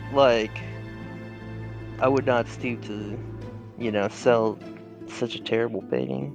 Oh, this I'm place is just slated saying, for it'd be demolition. really nice to get 300 gold so we could buy a diamond for Revivify. At Hey, least I one. gave that out. I gave 300 to Anastasia, and I gave 300 to, our cleric, Astreus, that's his name. Yes. Well, we're not 100% sure. He's a man who claims to be Astreus. At least that's what King Acassus told me. You can't believe everything these adventurers say. Sometimes it's fake news. Just saying. So. I'd much rather go into our pockets than possibly go to the Temple of Sidon. I'm assuming that these rug fires have run their course. I'm not going to take damage by walking through. Yeah. Sure. The rugs themselves are more than likely burned away as well. So. I'm going to indicate do that some... with some extremely detailed burn tokens I have. There we go. All right. All right. So one I'm thing going to that generally just start looking for secret doors. Yeah, Okay. Astreus is looking to see if he can find, there wasn't exactly, a ritual. Oh, there's a door here we haven't gone through. Yeah, I'll open this door. Oh, okay. Okay. It's, south of the where we rug fires and stuff. Hold on, this monster character sheet's not loading. Give me a second. Okay. Alright, so you're going to the ominous but also innocuous pantry door? Yep. Yeah. Okay. I think this is the last door that we haven't unlocked yet. I'm gonna hand Phil the key. I'm gonna Unless kick there's the a door. secret door. You're gonna kick over the door? Yeah. Alright, the violence of your kick, because you're, out of combat, there's nothing pressing, causes the body that is hanging in there to jostle back and forth. It is an incredibly emaciated man. They are quite dead. And they are they're just sort of hung there next to some slabs of ham and ox. You see scurrying away, stuffing their cheek pouches with delicious Klaus meat, these deadly predators. They are normal rats. Would you like to roll initiative, or... I think we're okay. Okay. You don't fuck with Because rats. action economy, I mean, there was like 8 of them, so they could have messed one of you up pretty bad. Ooh, combat. Yeah, his hit. body just sort of sways back and forth, and then slowly comes to rest again.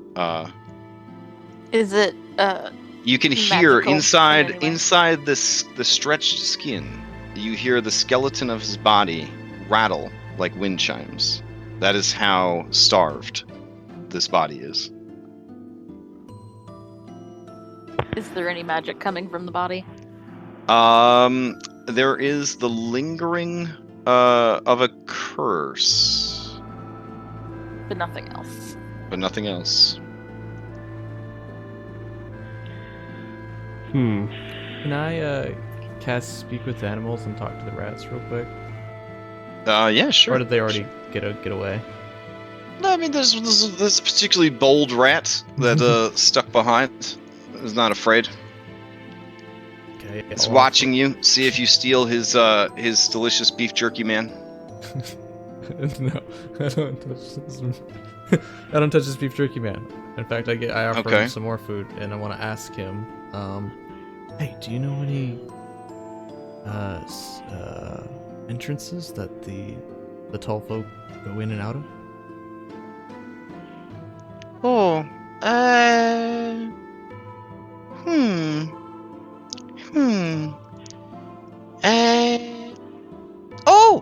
Yes. There is a hole in the ceiling above the many... It's like it's searching for the word. Steps. It leads to the surface. That's a trapdoor. Does it go any deeper? There is a great hole. It leads to water. Sometimes they throw people down there. We do not go in there, for a great beast lived in that room. He is dead now. We nibbled upon him, but the scales were too thick, the blood too bitter. Imagine it would be. Thank you. The meat of this man is dry, but intoxicating. They failed their compulsion save. I feel a hunger to feed upon it, though it tastes like dirt in my mouth. Surely there are better prospects. Yes, in the city. there is a whole bushel of apples right there. But we cannot help but feed upon this man. Though it fills our bellies not at all. Oh my So God. strange. Yeah. We should get rid of that corpse. I'm gonna say to everyone else. Well, Phil, looking at that corpse, you feel a little rumbly in your tumbly, Winnie the Pooh. Just saying. Feels like I've got diarrhea.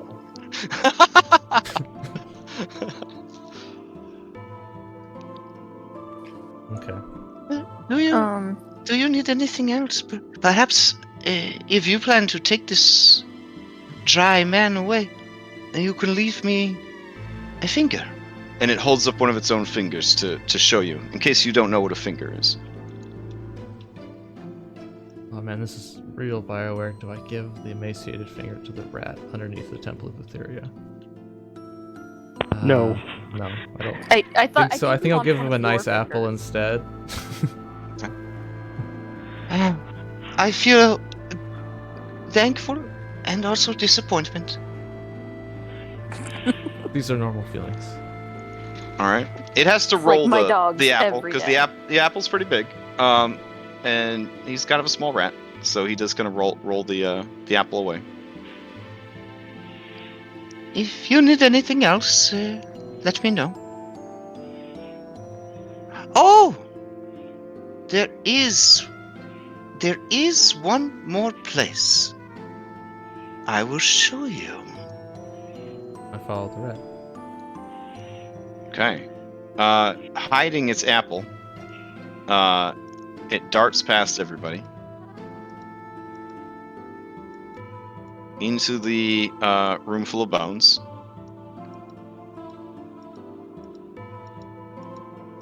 Here,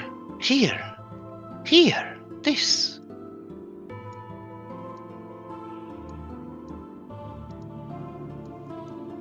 Kind of wipe my hand across the floor there. Yeah, you could tell that a door has been opened here before. And now, looking at the wall, you do see where it sort of rises out from the wall ever so slightly.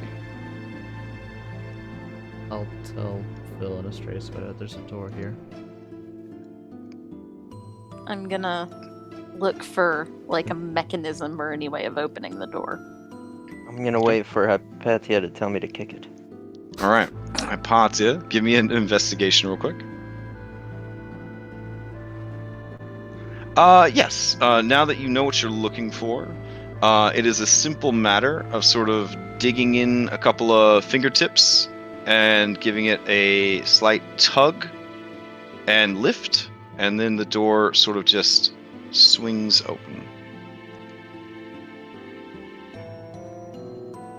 Do you open it?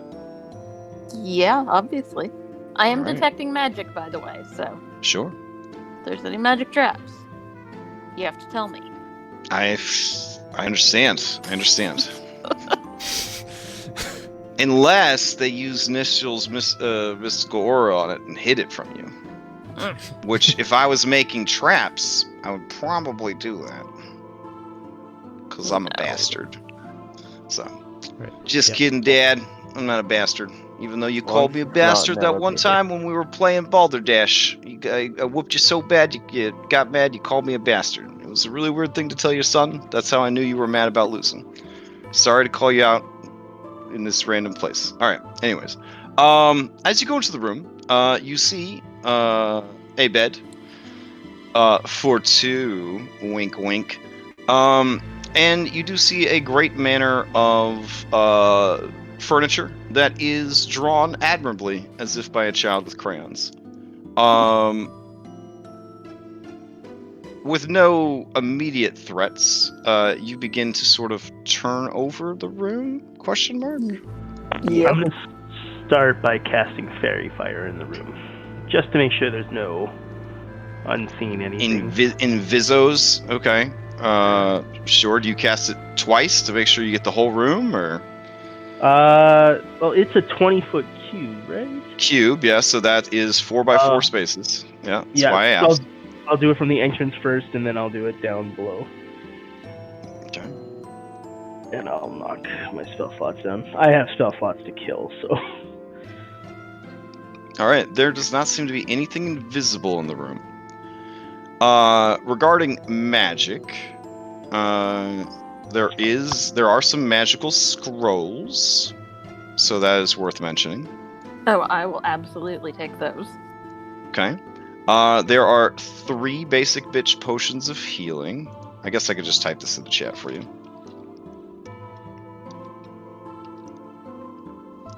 Okay. Let's see here. There is 1 scroll of Cure Wounds. Let's see, 1 scroll of Bane.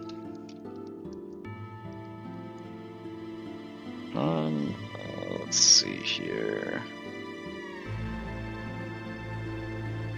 Okay. There is 1 scroll of Eldritch Blast. It's kind of a weird one. Now remember, cantrip scrolls, like protection scrolls, can be used by anybody. Whereas leveled spells 1 through 9, you have to have access to them through one of your class spell lists in order to cast a spell. If it is a spell higher than you would normally have access to, you have to make a caster check to cast that scroll. So, just a quick reminder on that. Let's see. And okay. And then there is 1 scroll of heroism. Ironic. I don't think I get any of those spells. Not every scroll in the world is for wizards, and these were clerics. Okay. What is the point? Well, warlocks really like spell scrolls because you know. 2 spells. There is enough writing implements to make 1 calligraphy kit. Or tool set, or whatever it's called. Calligraphy tools. There we go. Let's see. There is a healer's kit with 10 charges. Let's see. There is Oh,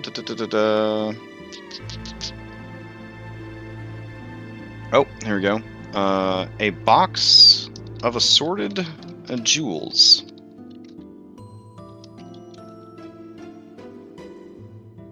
Worth 170 gold.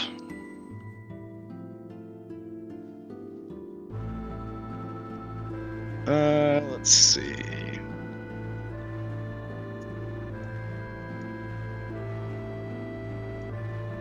Okay. There is a Morning Star where the cudgel part of it is the bronzed, or just a bronze looking like a skull, but it looks like the skull of a person.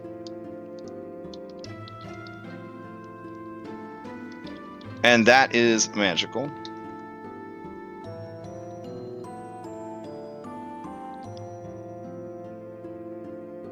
Let's see. And then there is chest of vestments and fine clothes. So it's roughly 6 outfits, each worth 25 drachmae. If I'm putting GP, it's also DR. Same deal. Let me double check to make sure I'm not missing anything else.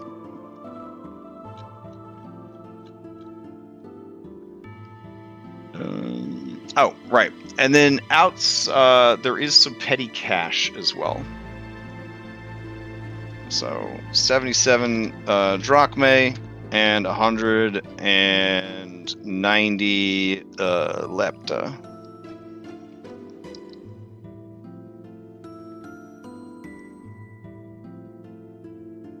All right. Yeah.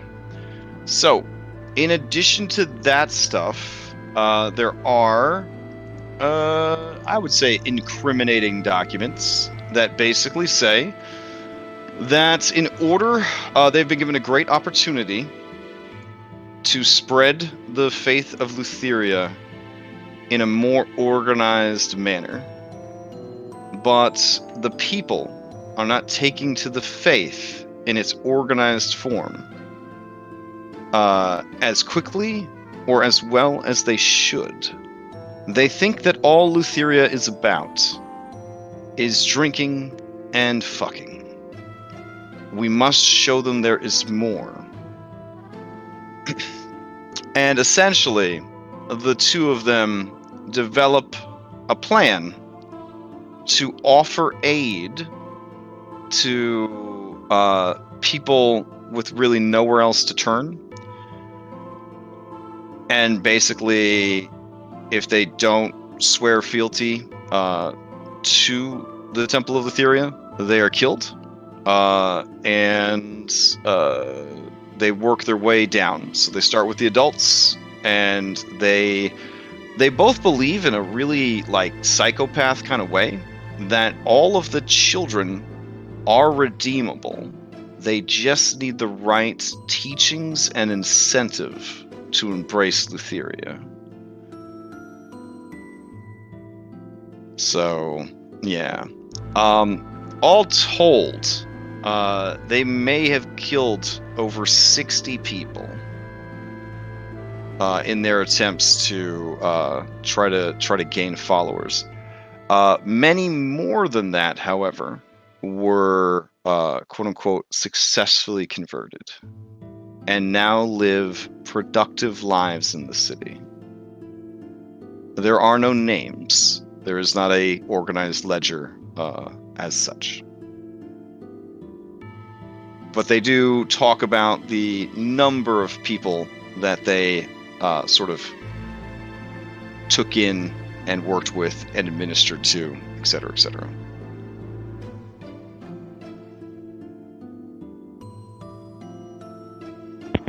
So somebody may want to let the queen know, give the documents to.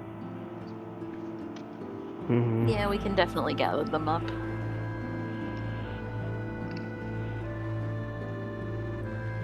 Yeah, we should just give the documents to Yeah. the queen.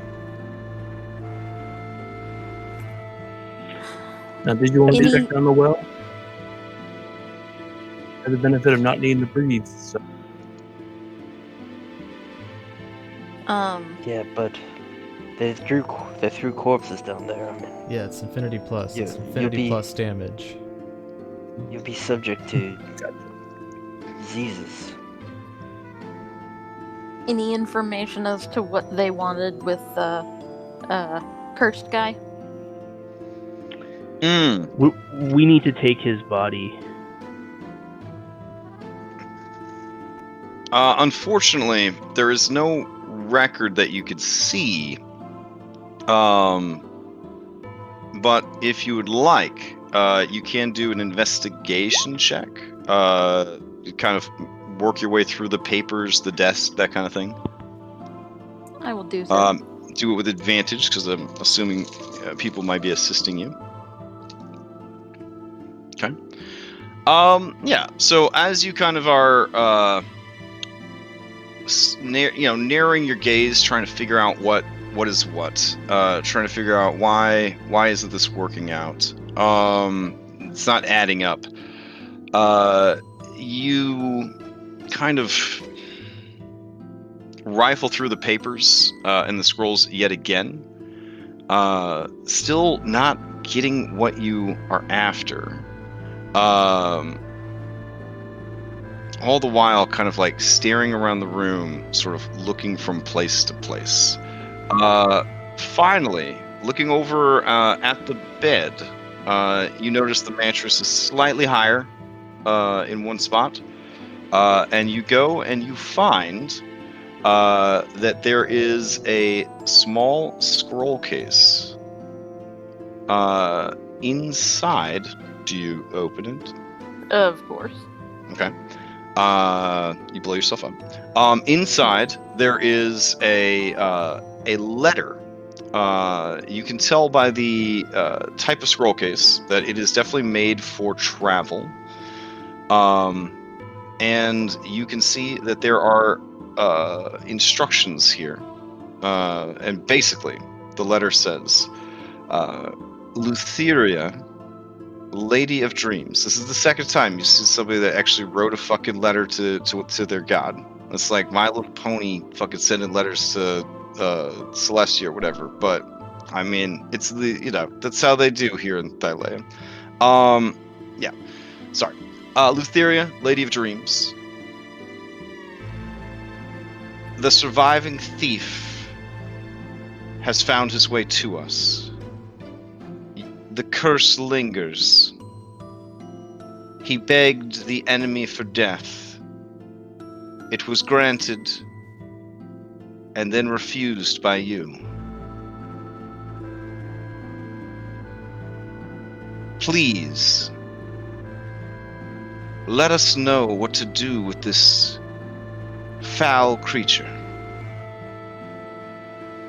Set it loose upon the populace,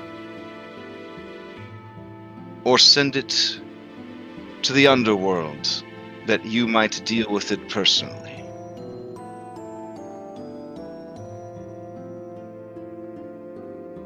And then there's sort of like a heavy hesitation, and you get the feeling that they never finished writing the letter.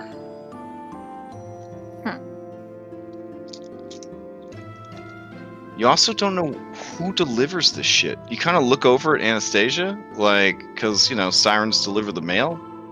Like, and Anastasia, I'll be honest, you have had to deliver some letters for gods before. They get mail just like everybody else. Yeah. It's really weird. I'll just show it to Astraeus and I'll be like, only more questions, I think.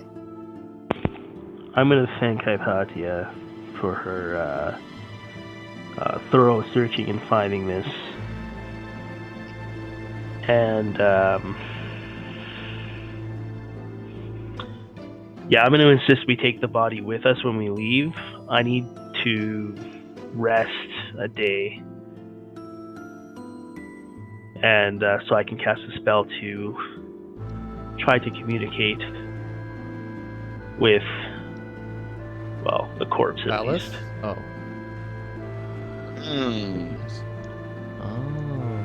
So you're gonna take the dry man with you, huh? I'm gonna take the dry man with me. Can we put him in the bag of colding? Oh. You could. Yeah. You could. No. Yes.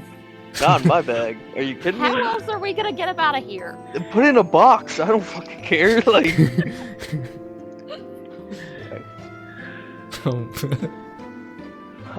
I think the concern is that Here you go, buddy. if This he's is for not you. in a separate dimension, we it- don't know what it- he can cause. It's fine. We don't need to put him anywhere. Because when we leave, I'll just cast Kira's cloak on him and carry him out. He is no longer a creature. He is an object, per 5th edition rules. I will cast it on myself while I am carrying him. Wow. Oh, while you're carrying him. Well, that works. Yeah. Wow. Magic. Oh my goodness. All right. Find Sometimes something for him I to feel put real it- bad put for it like in. trying to rules lawyer stuff like that, but that's stretching it. Well, no. See, here's the thing. I You're carrying originally it, I was going to guess. say Yeah. It's an object. and I was originally going to cast it on myself. Would his sword be invisible? Yes. Yeah. So. I was originally going to cast it on myself, but I thought then, like, when we leave, if there is a crowd, somebody might notice that Astraeus isn't with everybody. So I was like, I'll just cast it on the body. But Crash pointed out that that wouldn't work. So my original plan of casting it on myself, I suppose, has to be the way. You could really freak people out, turn invisible, and then fairy fire yourself, so you're just a ghostly outline of yourself carrying a mummified husk of a man. That takes two different concentrations. That's the putting thing. it- Yeah. We're putting it in a box or one of these boxes. Okay. The body is pretty frail at this point. It's it's been banged around. It's pretty dried out. Like the bones are kind of clattering around. But yeah, you can put it in one of these barrels or something, sure. And then put the barrel in the bag of holding. Truth be told, I really just need his head. Wow. Okay. If push comes to shove, I just need a working mouth. So I have to ask you, on behalf of the city's administration, are you gonna consecrate this place, or are you just a big fat liar pants? Oh, I could if we take a long rest. I don't have the means to concentrate anything until I actually. You lied to me. You lied to me. Unbelievable. And you weren't even there on Sunday. You weren't even there on Sunday. Oh my god. What happened on Sunday? Their influence is so bad it affected you even when you were visiting your sick grandma. Okay. I didn't lie to you, Crash. I lied to a Castus. There's a difference. Oh, right. Yeah. Sorry. Okay. But he did say he was going to send his priests of Sidon to go and do the consecrating because they need a piece of the glory. So let them do it. Okay. They'll probably have a good laugh over your shitty job of consecrating. I mean, after all, where are you even pulling magic from? Am I right? Hey. Okay. I'll have a good laugh in 50 sessions when I bring down their temple. Damn. We could do the good old-fashioned Dressir way of consecrating a temple. Does that work in Thylea, though? That's the big question. You can take a piss on it? All right. On that note, I can take you guys back to the city map then? Is your business here concluded? Well, yeah, we would harvest this and then go on. Sure. Okay. I just realized that there's what is on me? On my token. Oh, I'm on top of Reset. Okay. Whoa. Alright. Where's your girlfriend at? Just leaving her wherever. She's back at the temple. Alright. Okay. She's in the safest possible place. Back in Mitros. Alright. Let's get some Mitros music. Let's see. We just need some general Mitros music.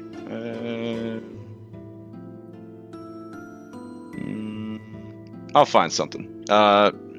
Maybe discuss your next plan while I'm scoping some good tunes here. You guys ready for some debates? Huh? Yeah, good transition. Let's see. I mean, mostly just, I guess we would go back to the temple, see if Valis was still there. If she was, give her the incriminating documents, etc. and so on. Okay, so you're gonna go back and meet with Valis. She waited for you at the Temple of the Five. By now, Versi has recovered, so that's good.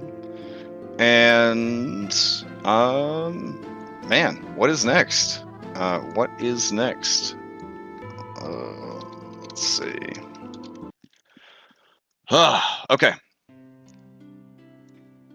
So, you return to the Temple of the Five. Valis is there. She is speaking with Versi. They are having a pretty good conversation.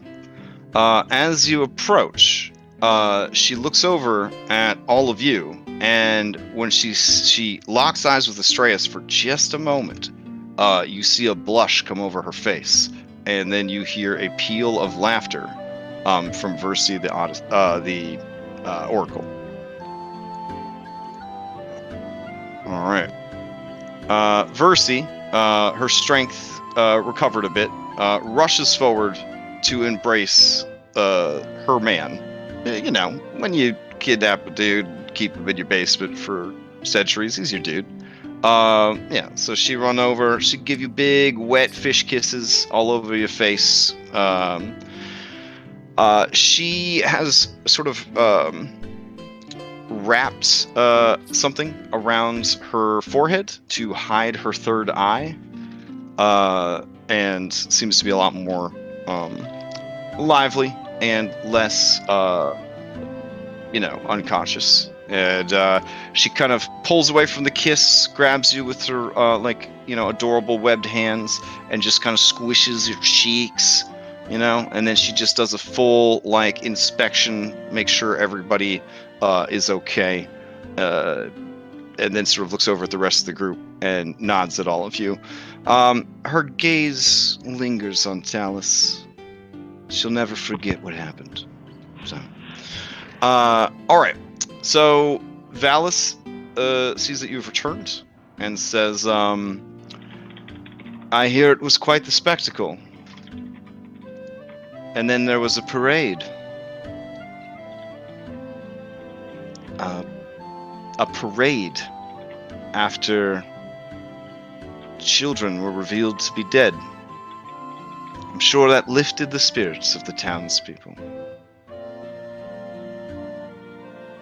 And she just looks so bitterly disgusted. Such is the nature of your husband. Such is the nature of the people. They got the king they always wanted, it seems. People will often follow the best and the worst inclinations of their leaders. The people are a reflection of the rot in his heart. The children, yes, I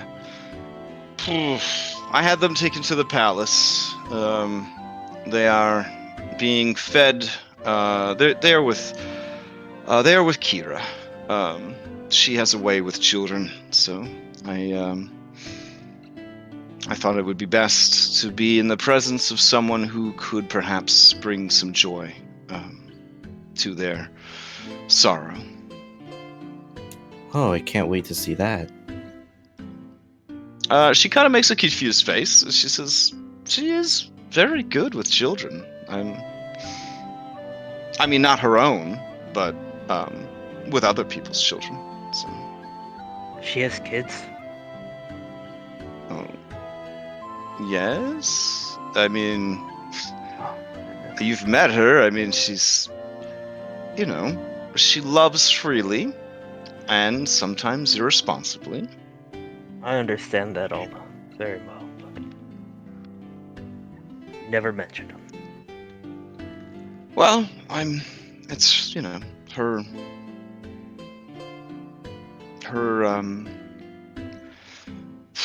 I don't know what to say. She's not confident enough in herself to try and be a mother. I think she lived too long, and lives still, in the shadow of our mother. Doesn't think that she'll ever measure up. But none of her children have ever wanted for anything, which is more than I can say for your half-brothers and sisters. Except, of course, for Honora, who is now a queen. So. Oh, which I should mention, your sister is now a queen. So your father and grandfather are on their way here. They would like very much to, how did they put it, be a part of the Great Nerd Games. And she kind of blushes a little bit.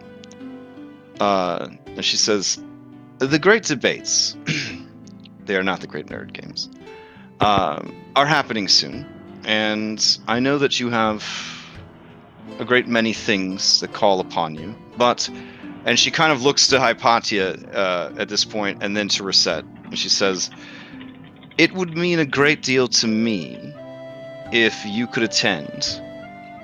I am trying, through the aid of my sister and others, to shine a light upon the more intellectual and spiritual arts of the people of Mitros and the world of Thylea. The great games have grown into this tremendous spectacle. But it, like my mother cast the shadow, that we must try our best to shine brightly, and so too do these arcane and intellectual arts in the shadow cast by the great games. So, the great debates. It's 3 days of intellectual rigor, mathematics, science, debate. And this is the first time you've ever seen her kind of excited about something. And then she's like, but if you're too busy or need to leave to retrieve the Ultros, I would understand. No, we'll stay, and I'll mention as well about this bard I've heard of named Barbara Walters, and I might suggest that as part of the debate, Valis might, talk to her, see if she can't win back the city.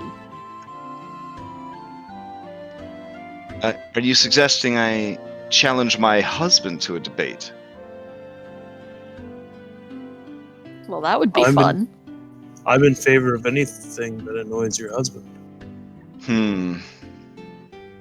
Yes, you've proven that several times.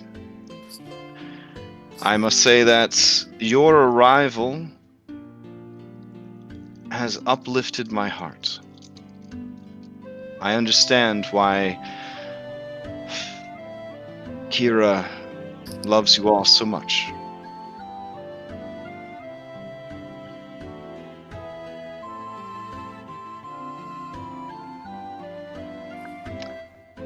So, oh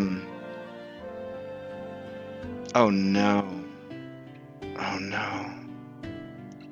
Oh no. And she kind of starts looking around like she needs to be anywhere else but where she is right now. And she just kind of murmurs to herself, today, of all days, after everything that's happened. Oh, jeez. And this guy rolls up. And, he goes full Chad. And he says, why, hello there, Queen Valis. You shine brighter than the sun in the sky. I heard your voice carry like a songbird's call.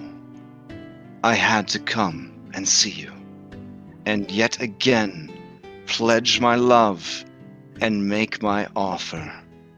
Please, run away with me, great queen. Run away with me that we can be together, that I may love you forever, that I may worship you in every way, and then some. And he just bows before her. She blushes very, very hard and kind of looks at you guys, silently asking for assistance. Who the hell are you? The man stands and he flashes you a brilliant smile. And he says, Reset, the Arisian monk. It is a pleasure to finally meet you. And he sends kisses at you just with his eyeballs. I will dodge all the kisses that he sends with the eyeballs. Okay, fair enough. Like motion as if I'm slapping them away. Okay. You feel, and this character obviously wouldn't survive in the year 2020, but you feel some Pepe Le Pew vibes kind of coming off of him. Like he's into you trying to block those eye smooches. He's got plenty more where that came from. And he says, and Hypatia, might I say that your curse is only a curse of beauty.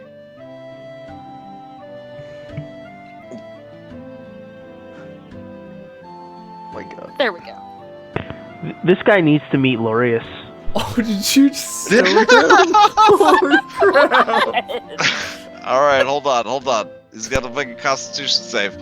His Constitution's not bad. It's not bad. Hold on.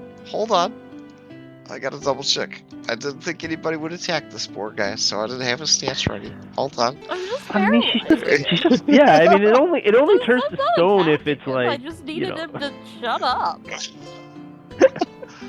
He's just so full of love. Okay, I think it's a plus. It's only a +1. So here we go. Okay, he gets a 13. All right. And he says, "Oh my! When our eyes locked, I felt a certain rigidity in my body. Excuse me. Whew. Now, my queen." You haven't told them my name? You haven't whispered it? In those quiet moments when your heart pounds against your chest. I am called Sula, and there is none who love the queen more than I. I watch as she, a captor, nay, a prisoner of her husband's neglect, wilts in the shadow cast by his ignorance.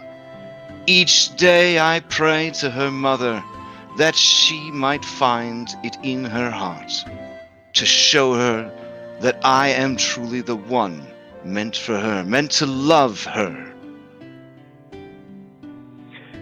I'm gonna look at Valis. Foolish to try and take her away from this place.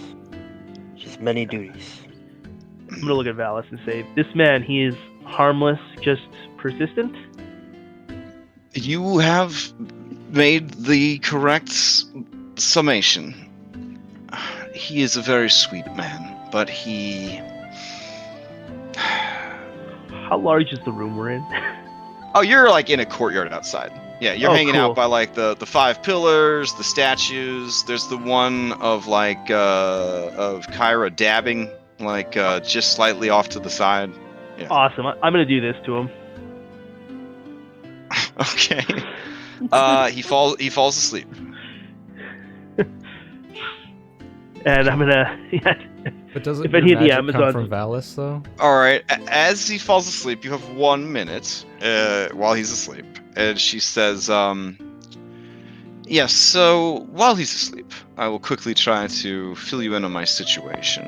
I don't know what happened. I was kind to him once, and he has fallen in love with me.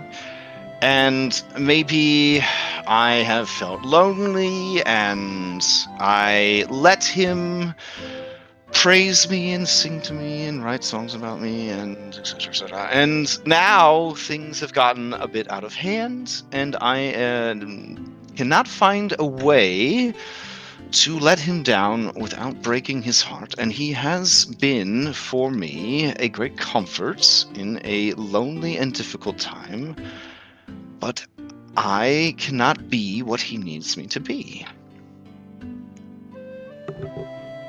I've Why don't always you found set him just telling him to leave to be the most effective option. I have. He said that he will die of grief if a month were to pass without seeing my beauty, and so on and so forth. And she kind of blushes again. Perhaps he can be. When he Auntie, said why that, don't you send him on some great task to prove his love somewhere far away? Oof, it would have to be pretty safe. He's got a great body, but I don't think he's very heroic. I don't know. In the name of your science festival, shall we test his hypothesis? I'm so sorry. I was up so late composing poetry about the Queen's beauty. I must have nodded off.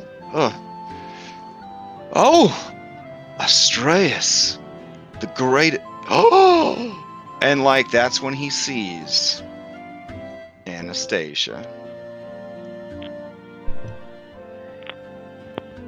I'll just give And him, you like, a can just friendly hear wave.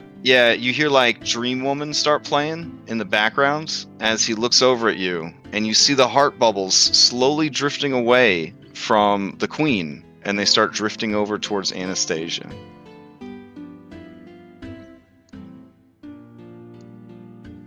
I'm gonna turn to Anastasia and see what she looks like. I mean, I think she thinks it's all very sweet. So I don't see any problem with humoring him. Okay. I will and stand between. The queen notices him noticing you, and she kind of looks at you a little hopefully. like right now, minimum 3 snakes are vomiting. If he Why you if he guys hate starts this guy so much? He's moving towards Sweet. Anastasia, He's not moving I at all. will. He's just kind of standing there and staring at her. Okay. And you could tell that whatever muse inspires this great poet may have shifted. I'm going to introduce him. Oh, okay. He's a classic nice guy. Ugh, is all I have to say. Is this the Anastasia whose song drove back the storms of Sidon? It is. Oh, Hers is a voice that even sways the mighty magic of the Titans. he turns bashfully to the Queen and says, "My Queen, I dare not make you think that my heart would wander, but would you be opposed to me asking this great songstress to walk with me in the gardens, perhaps listen to some of my poems, and give me input, advice, anything that could make them stronger and better able to mirror the strength of the love that beats in my mortal heart?" I'm gonna say, the Queen is out of your league, buddy. Go to Anastasia.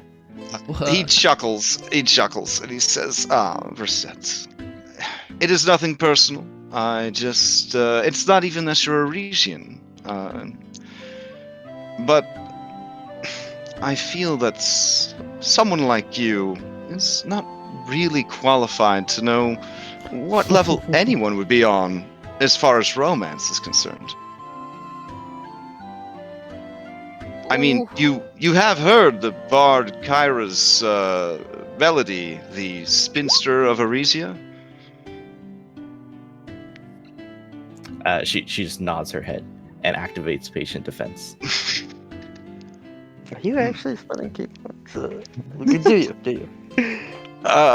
I mean, it only lasts 6 seconds, too. He approaches both bold and bashful and says, "Anastasia, would you do me the great honor, spending the last few hours of this glorious daylight with me? We could walk in the park or the gardens, or perhaps if you have not seen it, I could show you the Harper Bridge, a massive instrument of incredible craftsmanship. It sings the god's melody as the wind blows through it." Of course. I would very much like to see it. Oh, Well, let me gather up my scrolls. And he kind of goes to get his numerous scrolls of poetry and love, and offers you an arm, like a real white knight gentleman. Hi, Patya. And would like to escort you to the Harper Bridge. All right.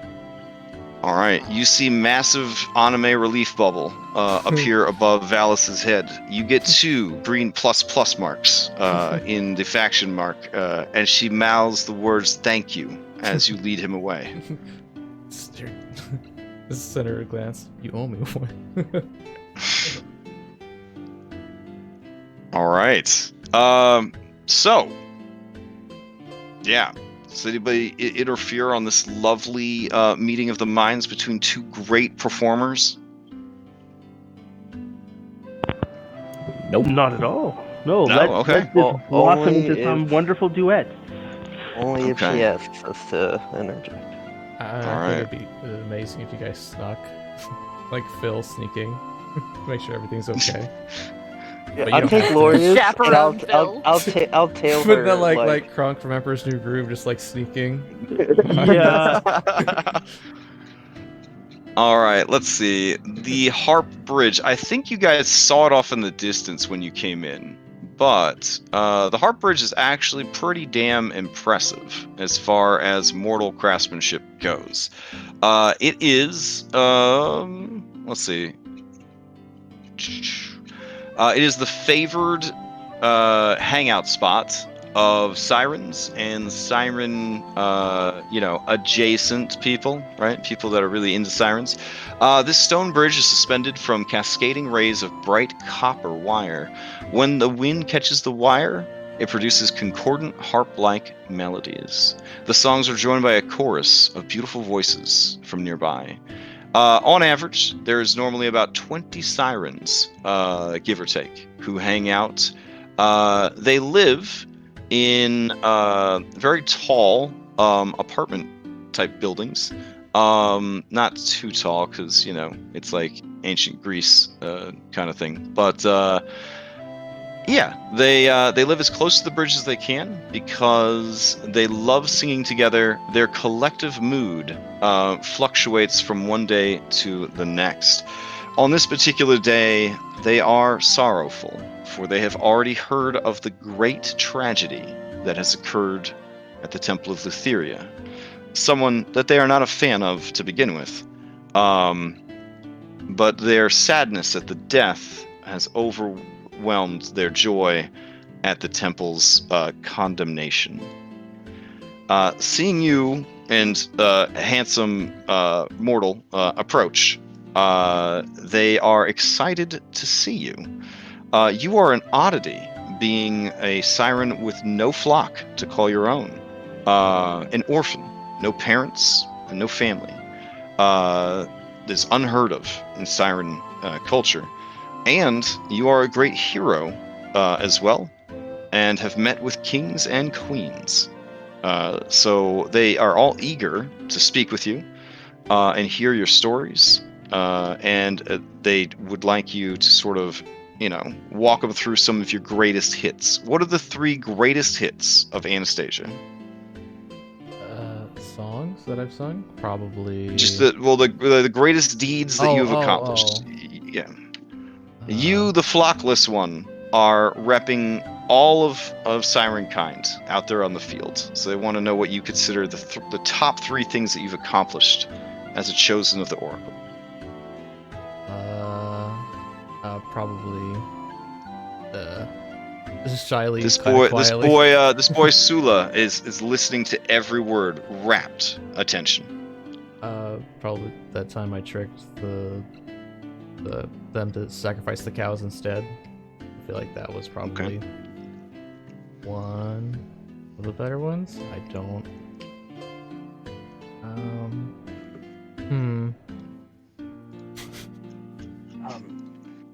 Every time I've tried to be the face, I've gotten charmed immediately. So we're not gonna talk about that one. I don't know. Maybe that's humble. Yeah. Okay. So you just throwing out the one deed? Oh yeah, the storm. Yeah, with the help of Valis and Kyra and Reset.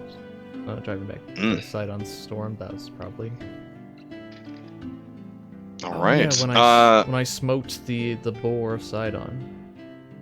Oh, that is a favorite story of theirs. And they begin to sing the song that the bard Kyra wrote about you and that event. And so 20 voices sing Baconator. So, yeah. Nearby people stop to listen. Such is the beauty of the concordant chorus singing Baconator. Sula is scribbling furiously on his scrolls, taking notes, trying to become a better bard. Alright. You can see that your mood and reaction means a great deal to this guy. He probably has codependency issues that he should be seeing a therapist about. But you could tell that his happiness hinges very much on whether or not he has made the right choice in bringing you to the Heart Bridge.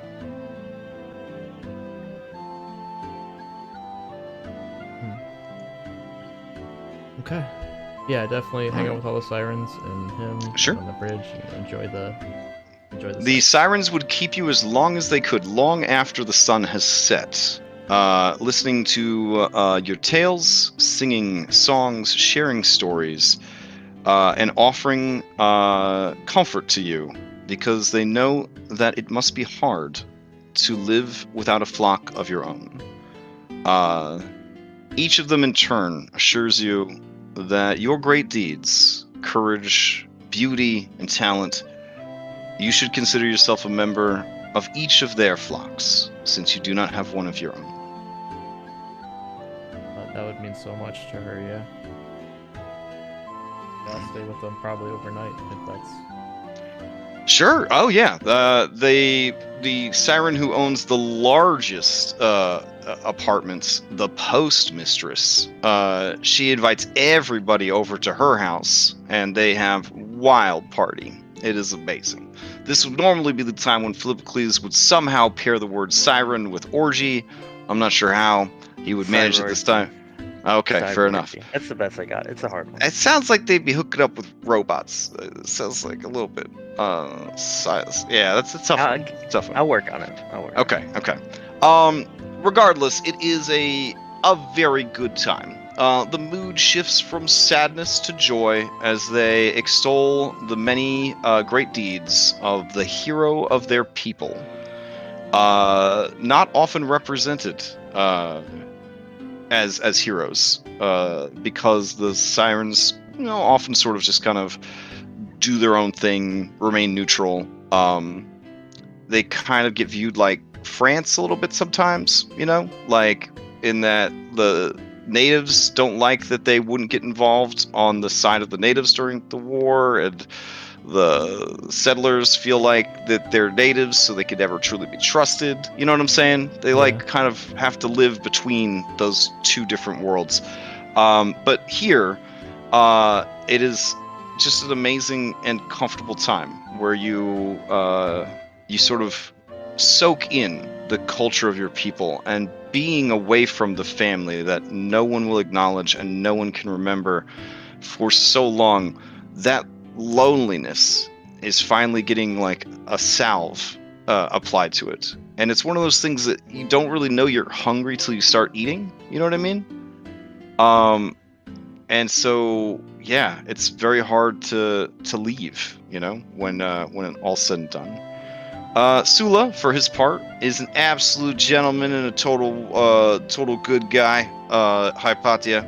At no point does he make any advances on you. Instead, spends the evening doing everything he can to ensure that you are happy. This seems like a person who derives a great sense of satisfaction from his devotion to another. All right, and he does a great job of fitting in with the rest of the sirens. He even when you guys get a little tipsy and you start baby birding like fish to each other, he even lets somebody baby bird him some fish. It's awkward, but he's down for it. He's down for it. So, ooh, Song Borgi's pretty good. That's pretty good.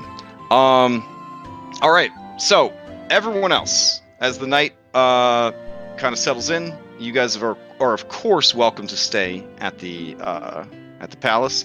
The guest quarters are starting to fill up a little bit. Your NPCs are there. Karina's doing her Amazon training.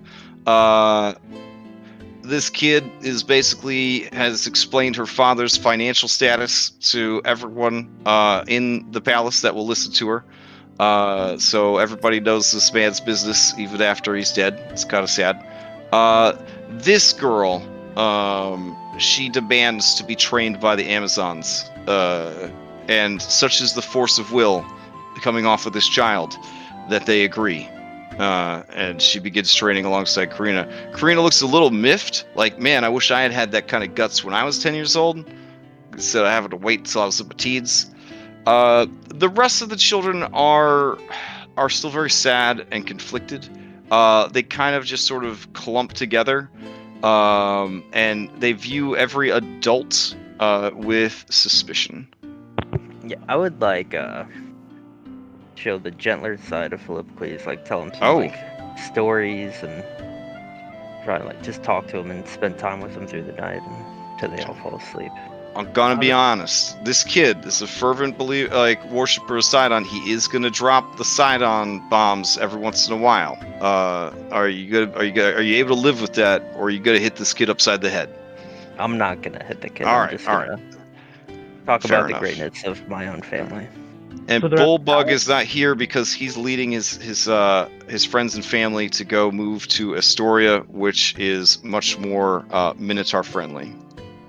Okay, so just put him in his pants over here. All right, cool. All right.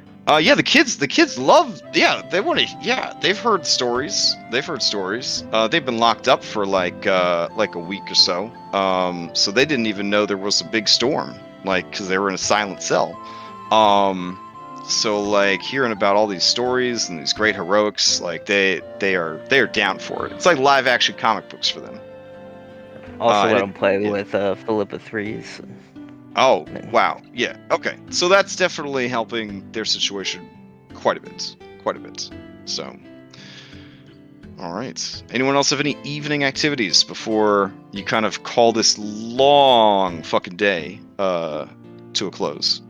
I think Talos would try to talk to the Amazons and report exactly what he found down there. Not as a judgment, but just as to let them know for any rumors. You can tell that their hearts are heavy hearing this, and the Amazons commiserate with you that they worry greatly for the homeland. The poison of Lutheria has taken the queen, and with her, most of your people.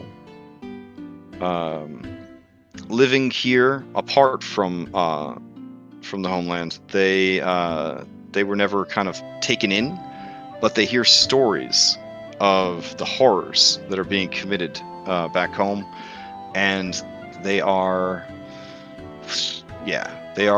disgusted and heartbroken. And when they hear about what you guys did in the city, it definitely kind of brings them a certain amount of comfort to know that has at least been taken care of, and it will not have an opportunity to spread as it has before. So,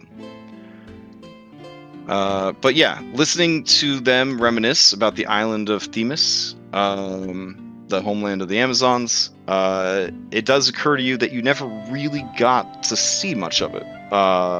Being on a small sort of island along the coast, and it makes you wonder if the women who trained you are okay.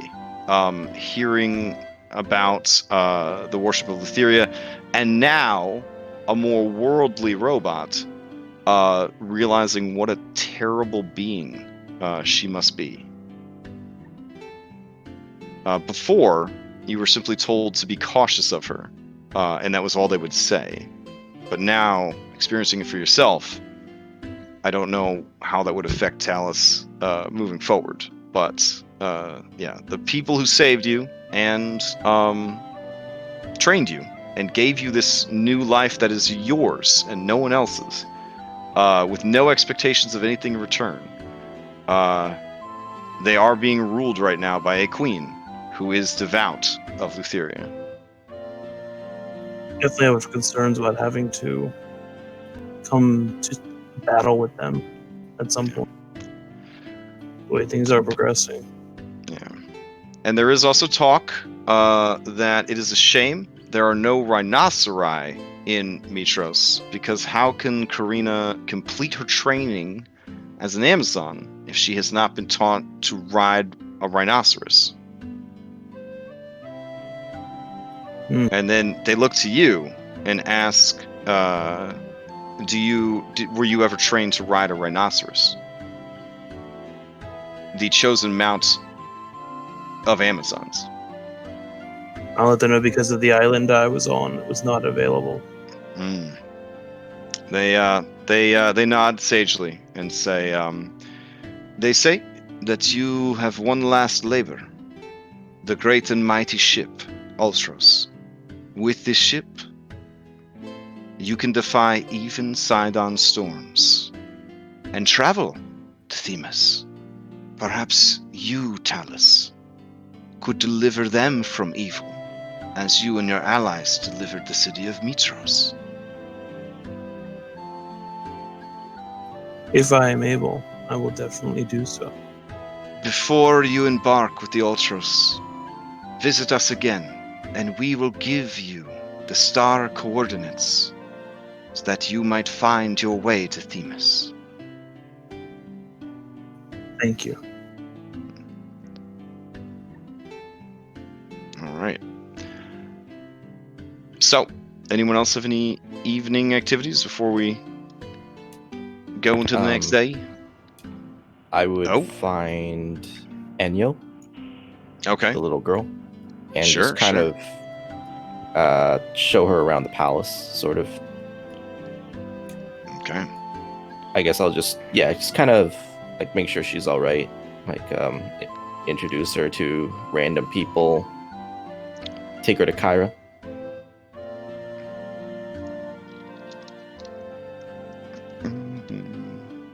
Bother Valis sometimes. Fair enough. And I will activate patient defense to do that.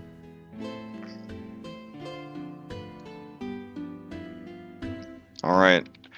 She explains to you that the girl Melissanthi and the bigger girl Karina have it all wrong.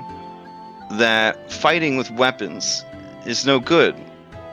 You have to fight with your words.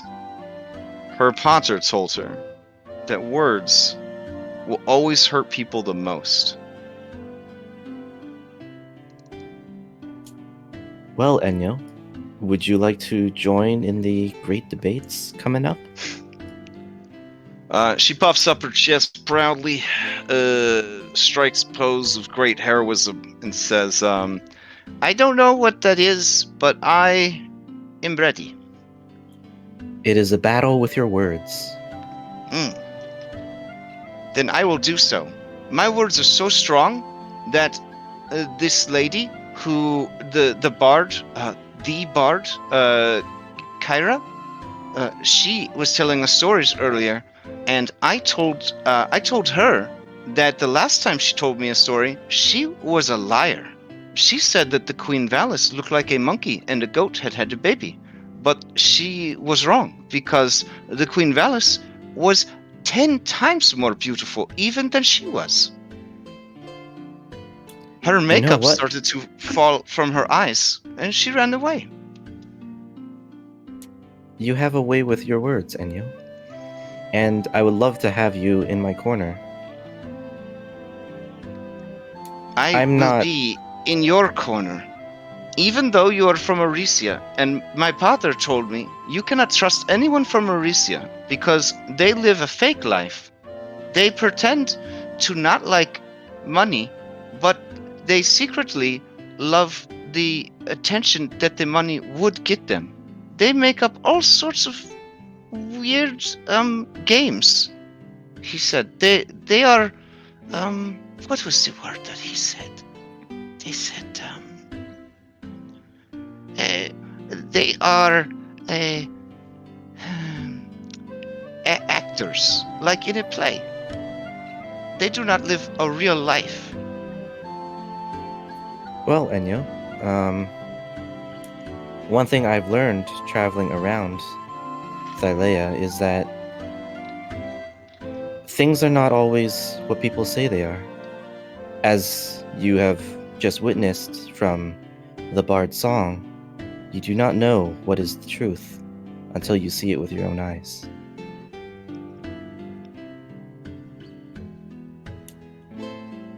She seems very thoughtful as she holds your hand with her tiny hand, and you guys walk through the palace at night.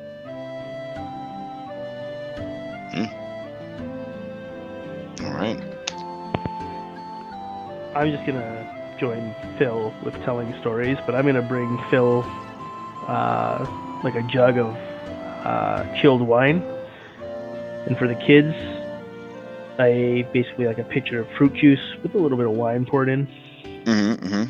Legal drinking age is 2 in Thylea, so that makes sense. Yeah. Yeah. And and I'll also share in the kind of storytelling and trying to make them, somewhat entertained, not dwelling on their situation. All right. The children are literally hanging out with real-life superheroes. So they are... it does go a long way towards kind of keeping their mind off of things. But you could tell that they will be up very late before they're, tired enough to sort of fall asleep from just the exhaustion of the day.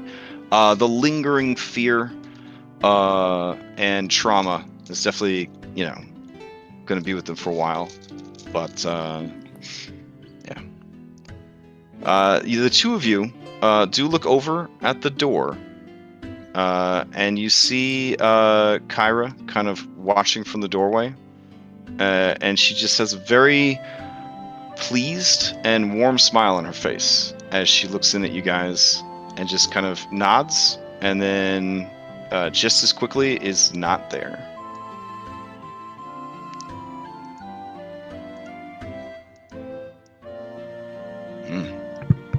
Yeah, and I'll stay up until they're able to fall asleep, because Sure.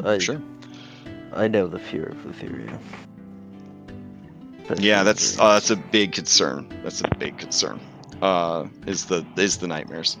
Hypatia, anything to close out the day slash session? No, mostly I would try to avoid the children, and if I came across one, awkwardly pat it on the head. Sure. Yeah. And then it. She said it. Okay. You do run into Valis, and Valis points out that the children are not to your liking. I just don't know what to do with them. Nor do I. I've been around a long time, and sired no children of my own. It is easy to say that my sister is not confident enough to raise children and be a mother, but I would be a liar to say that I don't share those same fears. Our mother was... And she just kind of looks so happy and sad at the same time, and just sort of wipes a tear away. She was our whole world. And she made everything make sense. I don't think that I am capable of offering such a great comfort to anyone. But, still, they are also a distraction. So, the debates tomorrow, would you feel that it would be unsporting of me to perhaps discuss some of them with you, just to get your feedback? I wouldn't say that I'm prepping a chosen champion or anything, but forewarned is forearmed, and I could certainly use a powerful mind such as yours to help me go over these last-minute preparations. Sure. Okay. All right. And so she walks you through the events of the great debates. The debates themselves, which the preliminaries are on day 1. The semifinals are on day 2. And then the finals are on the final day, day 3. There's the science fair, wherein everyone is celebrating science. You will be required to describe your trifold project board to the judges, and then demonstrate the actual project in action. This is all role-play, story challenge / skill challenge stuff. The riddle competition, you gotta answer actual riddles. Like full meta, you only get to roll a skill check on one of the riddles during the challenge. Otherwise, you gotta rely on your real riddling skills, or secretly Googling in the background if you're a big fucking cheater. Pocket Dimension Monster Battle. They have made an arrangement with the Guild of Familiars. The Familiars will be allowed to attack each other and use their normal attack actions outside of their familiar. Yeah. The owner of said creatures, and they don't have to be familiars, will have a limited interaction with the battle, being able to boost, rally, or guide the attacks of their creatures. Spectators, particularly enthusiastic cheerleaders, can influence the battle by cheering, jeering, or inspiring the competitors. There's 2 divisions, the Tiny Cup and the Beast Cup. Tiny Cup is small or smaller, Beast Cup is medium or larger, but they are capping it this, they're not letting anything bigger than huge, because with their luck, fucking Icarus would enter himself or something. She doesn't say that, fucking Icarus, but, you kind of get the gist of it.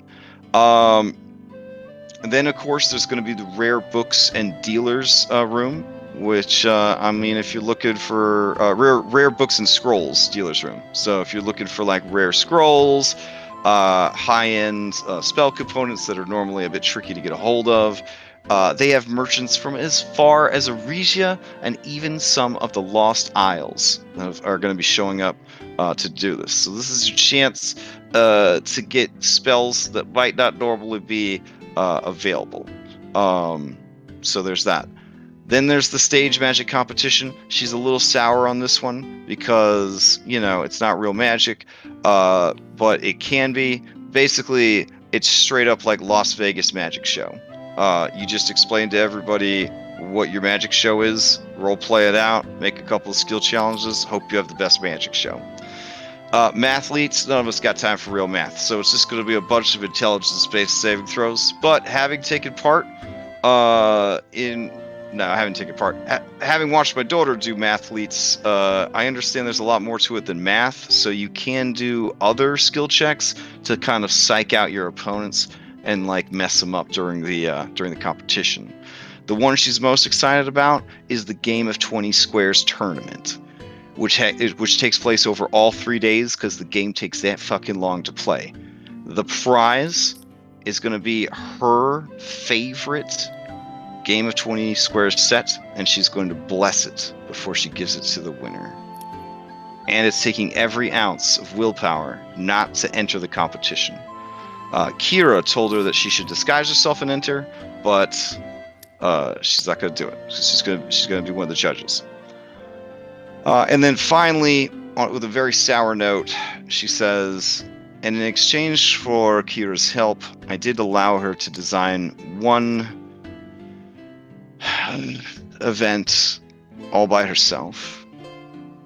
And with like a line for a mouth and 2 dots for an eyes, for her eyes, she says she's calling it "Who Wants to Be a Drachmanair?" It's apparently some sort of trivia challenge. She's keeping it very secret, but if you could get more information about it, I would greatly appreciate it. I asked her if the prize was going to be 1,000,000 drachmae, and she would not tell me that either. I feel that the name is misleading. So, I don't know. You're friends with her. Maybe you could talk some sense into her, get some idea of what's going on. I'm not telling you to find out what the questions are, but, maybe just try to understand what's going on. It seems very strange. Sometimes I will certainly try. I feel like maybe she was hit in the head too many times, and she sort of like picks up signals from like worlds beyond our own, like the nonsense that comes out of her mouth sometimes. And the thing with the pickle, and she just sort of like makes this face of exasperation that only an older sister could make about their completely insane younger sibling. I will tell her about the one time that Kyra made breakfast burritos, and while they were very strange, they did taste quite good. So it's not all terrible. What sort of word is a burrito? Do you see what I mean? The nonsense. I couldn't even tell you. It was like it was basically pita, but she called it a burrito, and I don't know why. Well, she marches to the beat of her own drum, sometimes literally, and despite everything, I love her very much, and I am very pleased that you allow her to travel with you. You are healing a great wound in her heart.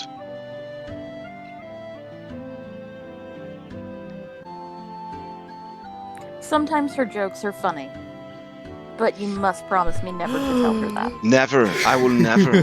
Never.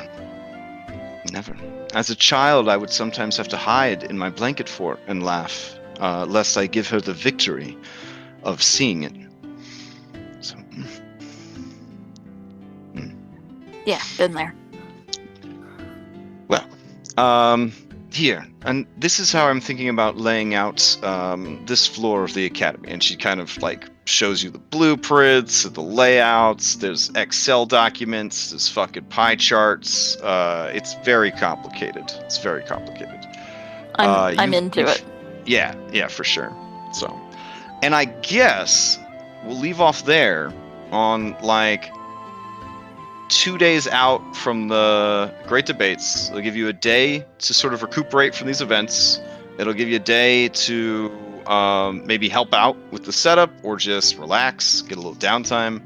And then if you are intending to participate in any of the Great Debates, it would mean a great deal to the Goddess of Wisdom, because she wants to make sure that the intellectual arts are not outshone this year by the bravado and spectacle of the Great Games.